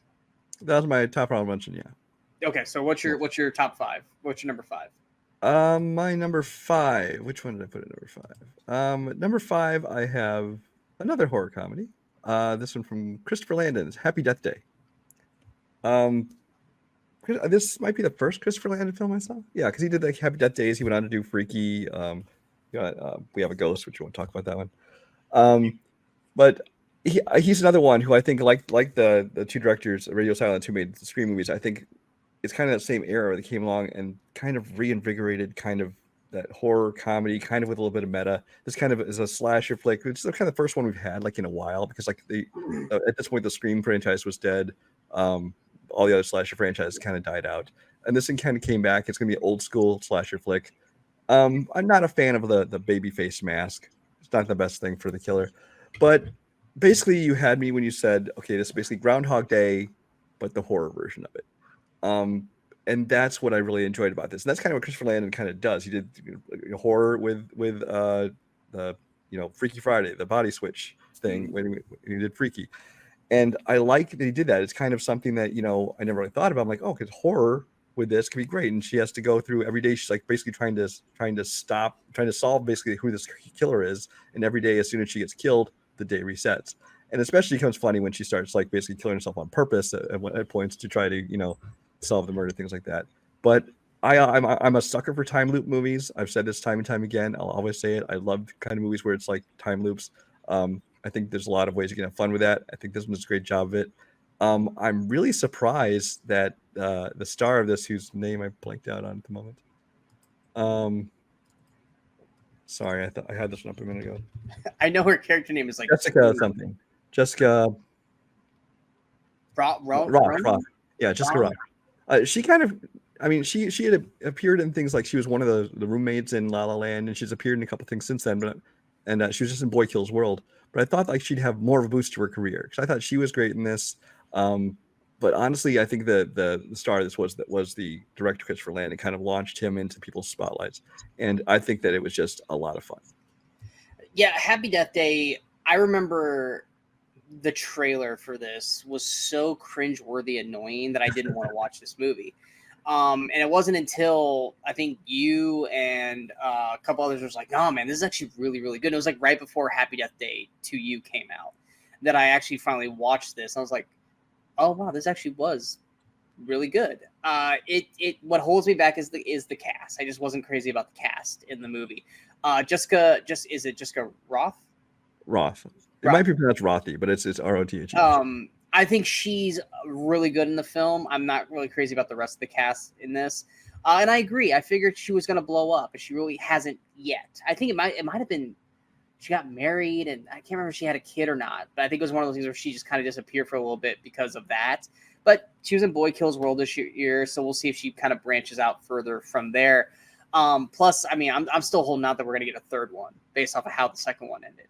Yeah, it's very, very solid. And like I said, the time loop thing was actually fun and unique and brought something new to the slasher genre or the combo genre kind of thing. But yeah, it was solid. I liked it. My number 5, if you were, let's put it this way.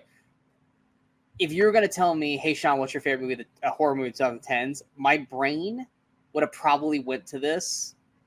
And then once I actually pulled up the movies that actually came out, this ended at number 5. And I've always been a champion of this fucking movie. I'm pretty sure you like it too, or you actually, I'm surprised you didn't put it overrated. I can't remember if you're just kind of over it because everyone talks about this so much, or if you're right there with me. Cabin in the Woods. I love Cabin in the Woods so much. Just on your list? It's your number 2. Okay. Do you want to talk about it now or you want to wait? Go ahead. Okay. How this didn't end up in my number 1 or number 2 slot, that just tells you how much I love these other movies. Which, like I said, Train Busan was my number 4. I love this film. This film is so fucking good. I remember Brian and I had this big inside joke with our trivia people because we used to be in. That's how Brian and I met. We did movie trivia and all this kind of stuff, and we'd always do like these game nights where we get everyone together and we'd all write like 20 questions and all this kind of stuff, and we would always pick on the one who would like stress out the most during it.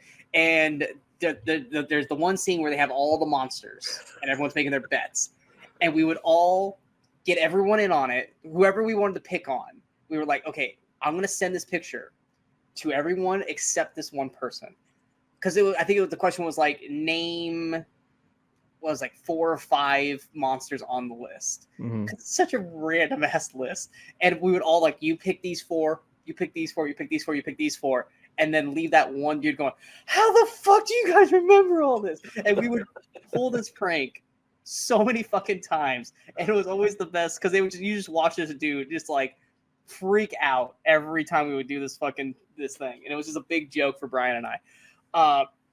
This movie is one of those that like you think like, okay, it's just another generic Cabin in the Woods, Friday the 13th kind of thing. And then it completely flips it on its head. You're like, oh no, this is something completely different. It is, but it's different. We're going to make this meta, and we're going to call out all the horror bullshit that we've been dealing with over the last few decades. And then you're like, okay, cool. So it's a joke. I mean, it isn't, because it's you know, it's an important story of what's going on in the actual story, but it's a joke on horror.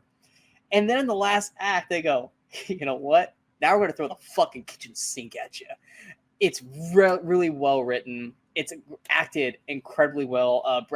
Bradley Whitford is so good in this movie. Chris Hemsworth. Now, granted, Thor had already come out. People knew who. Not when they made this, though. That's what I was going to say. But this movie was made way before Thor. So when Hemsworth made this, he was a nobody. But by the time this got distributed and released, Thor was already out. Everyone knew who Hemsworth was. So it's kind of like this is before Hemsworth was Hemsworth. No, it was, but you guys already knew who he was. So if that makes sense for anyone who doesn't understand distributing films and stuff like that. I love this cast. I love the choices that it makes. I love the writing that it makes. I love the certain things they do where, oh, we got to turn the blonde into a slut. Let's raise the pheromones up. And then you're just like watching them like hook up, and then you see everyone in the room just like, just, the comedic tones of this movie are so fucking great that I wish that we ended up getting. Granted, it would have had to be prequels, but I would have loved if we would have kept this a series, and we would have went to like each other country and hit their like comedic, because like we had the Japan with the ghost girl, the cliches of like yeah exactly, because like you had the one with the ghost girl and like they defeat the ghost and like Whitford's like, fuck you kids. They're all like singing the song. Yeah, and I love that they got so fucking bad about it. Like this franchise could have turned up into something amazing, and we only just got one of them, and I love this movie so fucking much.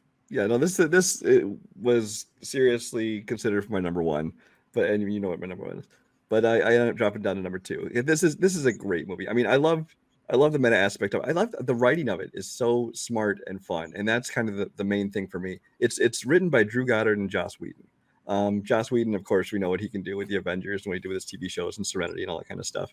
But then Drew Goddard, who we already talked about him multiple times today, because he wrote Cloverfield, he wrote World War Z. He went on to he directed this. He went on to direct like Bad Times at El Royale. So clearly, these guys do great writing. Both in the dialogue, just in the construction of the story and the way it goes on. Because this movie easily, I think they were very smart to reveal to the audience what was happening very, very early on. Because then we could watch, like you said, we could watch Bradley Whitford and Richard Jenkins and the whole, the people that are controlling it, the people that are betting on it and things like that. And so we kind of get a dual story going on. Because I think if they had waited to reveal to the audience what was happening at the same time as the characters learned it, I think that it would have felt like, ooh, what a twist, and it would have been, kind of ridiculous. I just remember watching it for the first time, and you're watching them at the very beginning, and you're like, what the fuck is this? Well, it's one of those things where it starts off with like them in this office, basically it's office kind of building. Like, did I walk into the wrong theater? Is that? Yeah, it's such a tonal shift. But it's done right at the beginning, so it lets you know where we're at. Now, like I said, if they had waited until like the second, third act, it would have been like, oh, I don't know if I'm into this. I don't know if I'm bought into this. But you wouldn't have been right away. Clued into what was going on, so you wouldn't have enjoyed a lot of the things they did, like when they returned up the Fair of One, things like that, because you wouldn't have seen that. But we had to look behind the scenes and watch those kind of things happen and understand it and realize why these things are funny. And I think that if they had waited to the end, it would have felt like just kind of a schlocky horror film with this twist at the end where, ooh, it's being controlled. And I'm glad they didn't do that. But of course, we still do get a great, entrance into that third act, especially once they fucking break into unlock everything and like all the monsters are loose and shit like that. And so you get to see everybody that was on the list, come out, and things just go batshit crazy. So good. And it's great. And this is another one, like you already mentioned, that the cast I think was really good. And Chris Hemsworth, before he was kind of a star, because he made this like the same time he was making like Red Dawn and things like that. But he hadn't yet been Thor when they filmed this, and I think you could kind of see from this he was going to kind of be a star. But I loved the fact they subverted the expectations of the characters too, because you look at Chris Hemsworth and think, oh, he's the dumb jock, but he's not. He's like this super, he's this super smart student. He's telling you which books you should look in to learn. Yeah, and they don't they do something? They like raise up the testosterone or something to make him dumb. Or make him a dumb jock or something like that. Yeah, they're trying to dumb him down because they have to fill these what's the quotas. They got to fit these archetypes. And, the archetype. That's what I'm looking for. Yeah. Of the certain types. The jock, the slut, the bimbo slut, the stoner. And I like the fact they did that. And this is another one where I think her name is Kristen Connolly, who played like the main character, the redhead girl. I know she was on some TV shows and stuff, but she's not House of Cards. Didn't go on to do much else beyond this. But yeah, great pick. My number 2 as well. Yeah, and spoiler for a movie that's like over 10 years old. Hemsworth's death. Because they built, even the music is like building up to this big heroic moment. And that's the kind of thing Joss Whedon does perfectly. It's so good. It's so good. That was my 5. My number 4 was Train to Busan. Go ahead with your number 4. My number 4 is a movie I know you enjoy as well. I don't know if I made your list or not, and that is The Final Girls. That is my number 1. That's your number 1. That's my number 1. Wow. Your number 1's my number 2.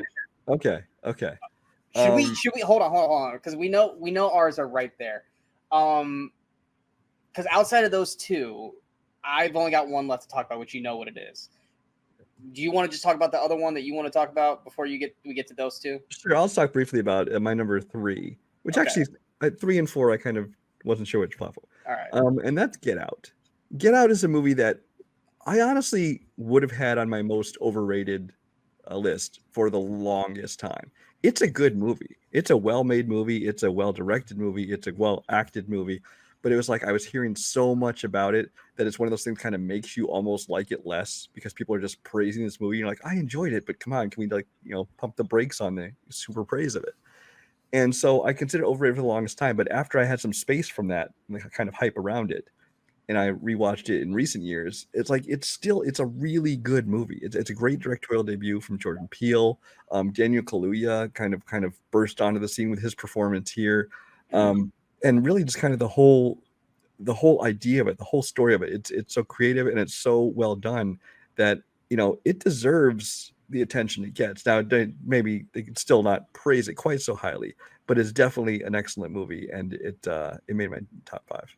Yeah, it's not in my top just because I love all these movies. It's still really, really good. And what keeps it from being an overrated, because it is overtly praised, is that at the heart of it, it's still a really fucking good movie. It's just not like best picture, best actor nominated. But it doesn't deserve to be put as overrated because I still really fucking like the movie. I still like Us better than Get Out because I just think Us does the horror aspect better, where this one's more like, oh, he's in a fucked up situation and it's not really a horror, he's just in a trapped situation, whereas Us is like, oh my god, what the fuck are we gonna do? But yeah, Get Out is still definitely great. That's why I didn't end up on my overrated.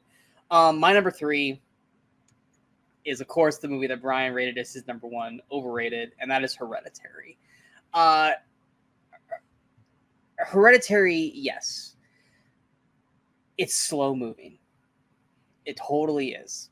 This is the birth of elevated horror, because I can't really think of anything else to hit elevated horror before this that hit as well as Hereditary did. But the things that Brian started to attack is the things that made it fucking great. The cast and the writing are fucking amazing. Toni Collette should have won the Oscar that year. Definitely should have been nominated, but she should have won the Oscar. Her portrayal in this film is insane. She acted her fucking ass off in this movie. Alex Wolff, maybe a nomination, or at least a Golden Globe nomination. But I just knew him as the Jumanji guy. And then after this, I was like, okay, I'm going to start paying attention to Alex Wolff. Gabriel Byrne? Yeah. A very subdued, kind of underappreciated role in this, but I think he's actually really good. And is it Andowd? Andowd is incredible in this movie. Is it Andowd? Yes. I'm not seeing her on the cast list. Yeah, there it is. Andowd. She's a criminally underrated actress. She's so fucking good in so many things, but she's amazing in this. And then, of course, everyone remembers or knows Millie Shapiro as Charlie.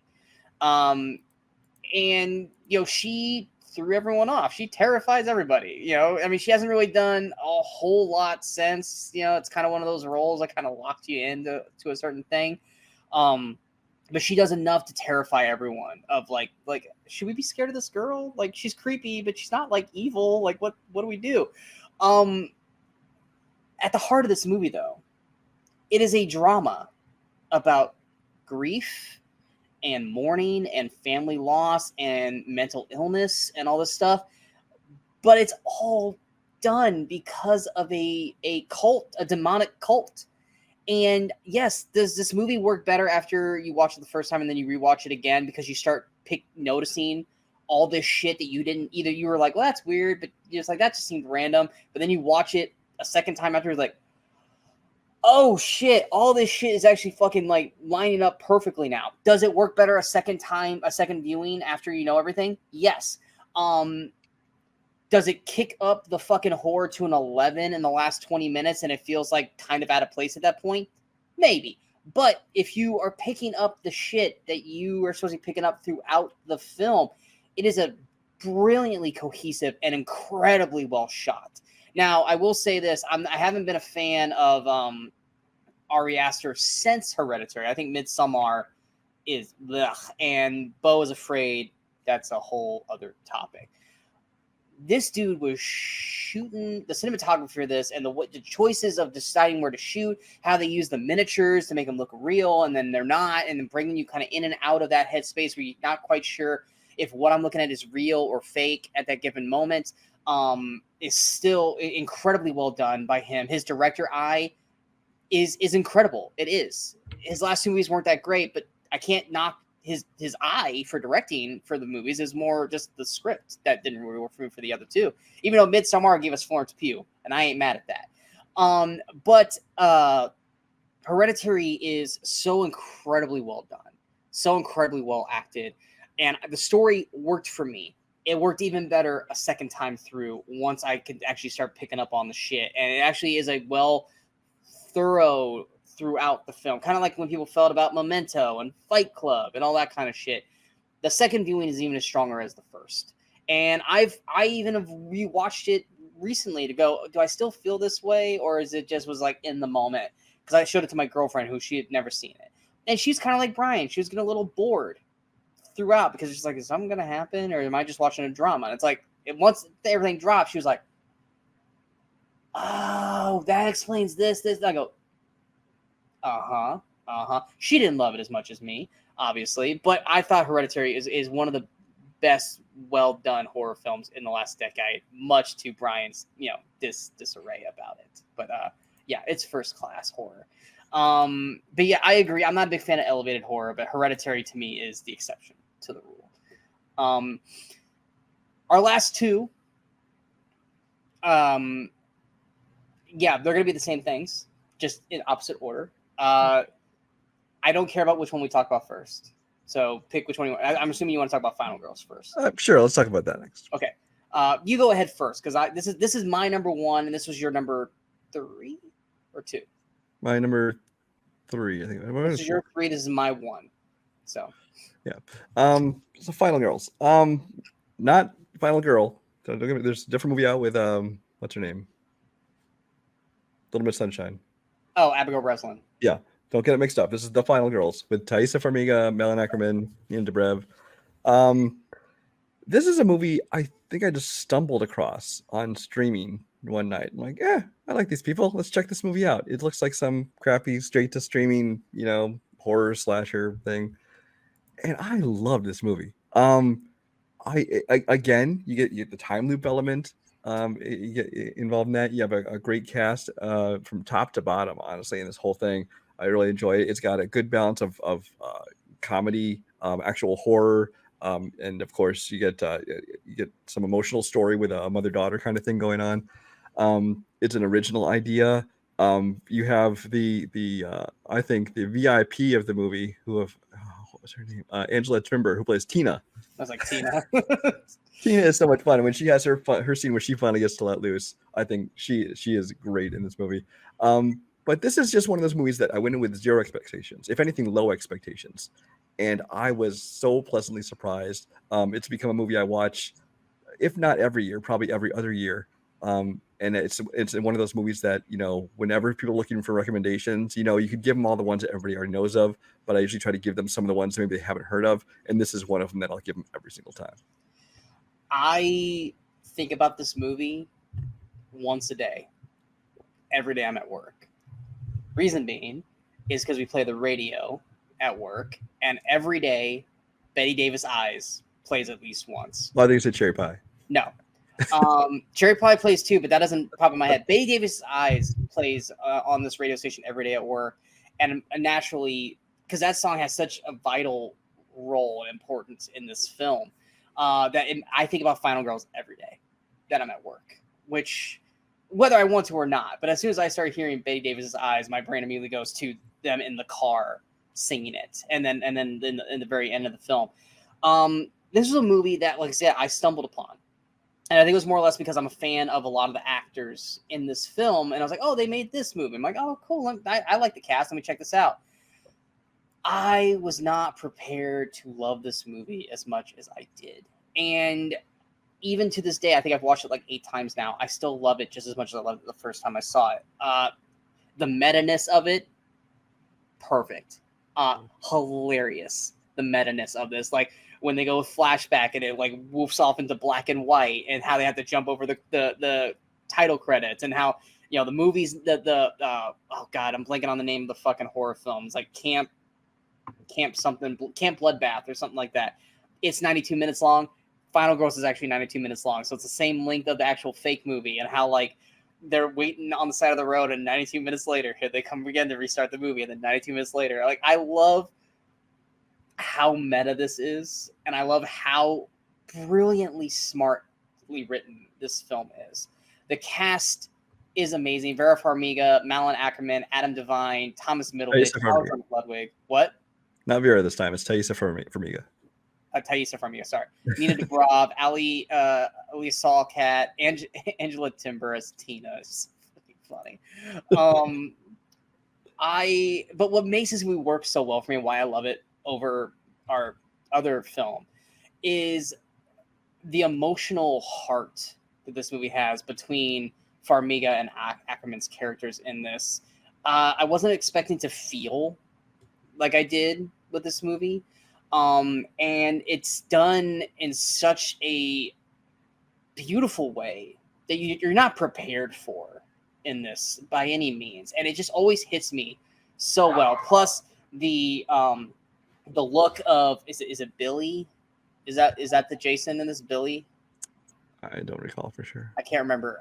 But like it's very much a Jason character.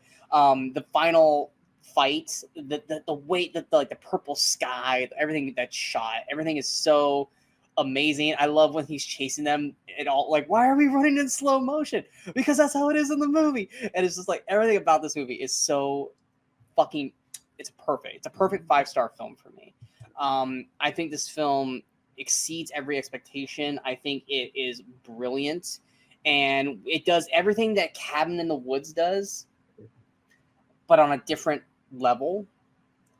But it's that heart that puts it over the edge for me. That's what gives it that little nudge over our number one, number two. I love this movie with like all my heart. It's like one of my favorite films ever. I love this movie so much. Going to my number two and Brian's number one, which Brian was so sure that this was my number one, but he didn't realize sure. my love for The Final Girls is so true. And here's the reason.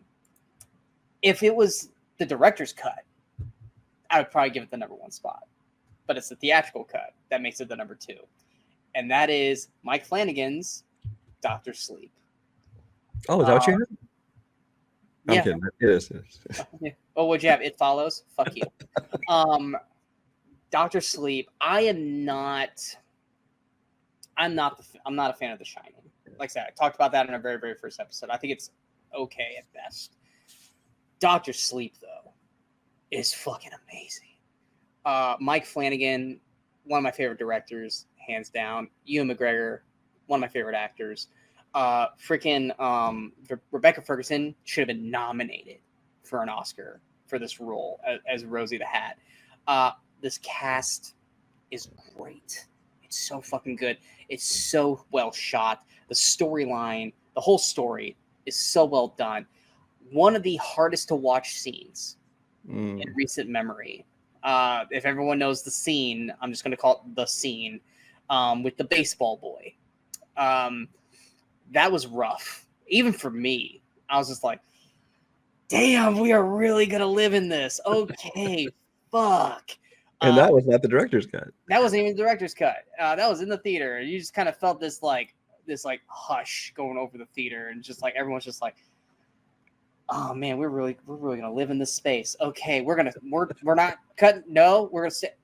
Fuck. Okay, ballsy. All right. It's got a lot of Mike Flanagan's cast people that he likes in this. Also, shout out to Cliff Curtis, who's also amazing in everything. Also, Zahn McClarnon? McClarnon, who I know mostly from the TV show Longmire, but he's and I know him from like Westworld and like so many other things. I love this cast so fucking much. And the director's cut, it's 30 minutes longer, so it's a 3-hour movie. Fucking tough it out movie, because this is so fucking good. I love this movie so much. Yeah, no, I mean, I won't go into a whole lot more than you did, just because we have a whole, like, I want to say it was like a 2-hour plus spoiler talk about this movie. We had a non-spoiler and a spoiler chat. Just search for it on this channel, you'll find it. And we'll talk about it in great detail, scene by scene. I think we literally do go by scene by scene. But I'm kind of the same as Sean. It's like I actually like The Shining. I don't love The Shining, and I some people praise it, and I just think it's fine. You know, it's a good movie, I suppose, but it's definitely got its problems, and it's not great. So I went into this one kind of the same as Sean. It's like, I like the cast in this movie, but I don't care about The Shining. Am I going to like this movie? Am I going to care about anything that happens in this movie?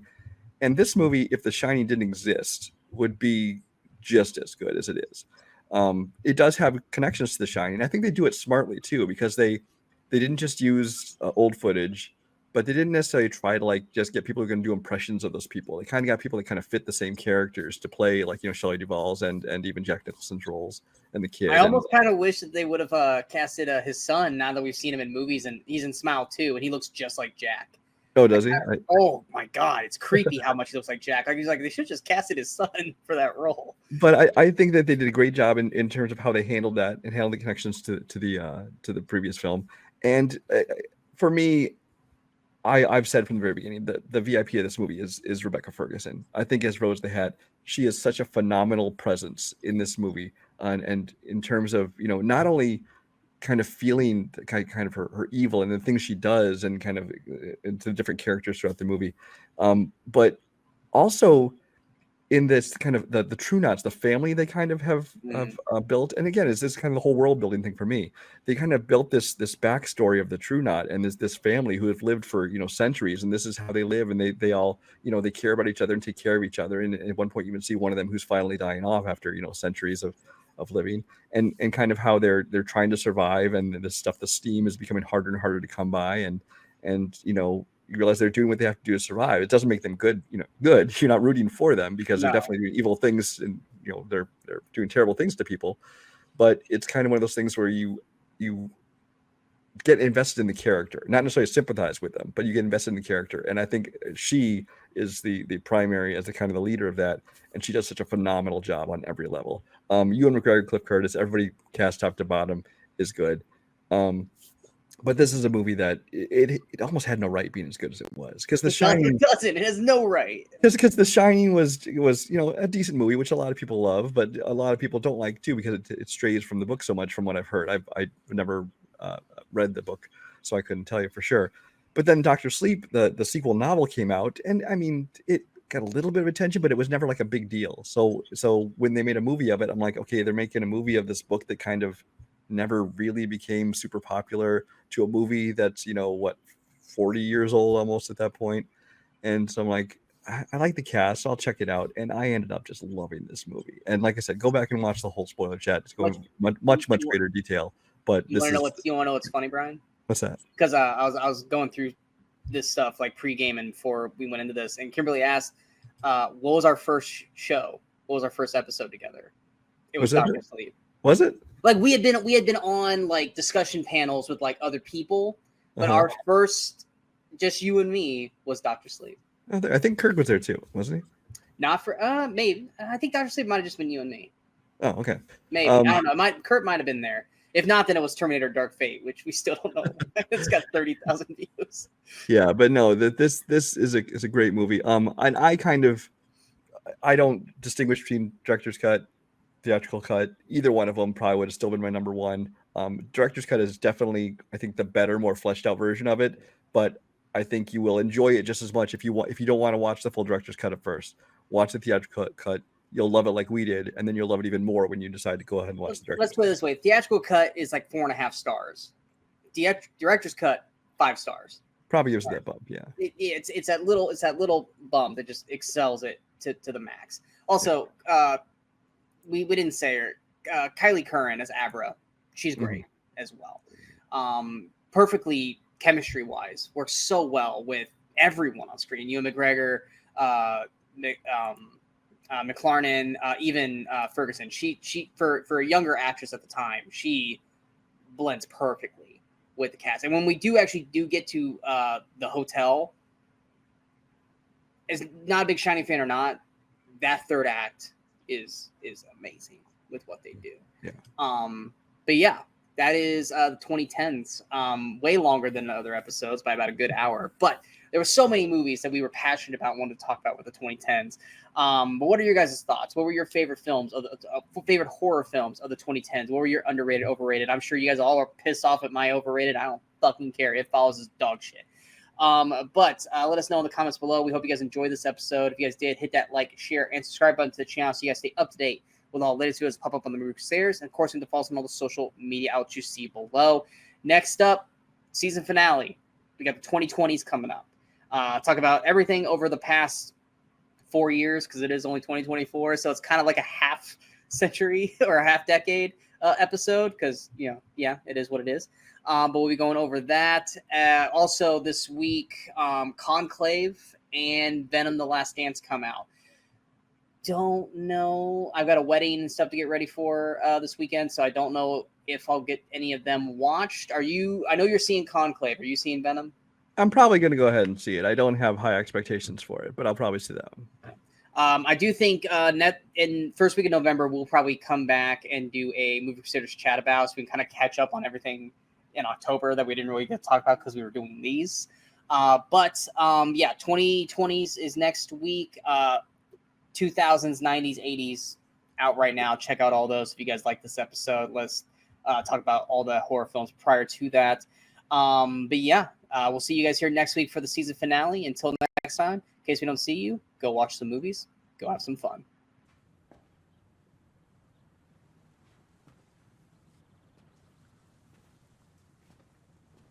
You're still here. It's over. Go home.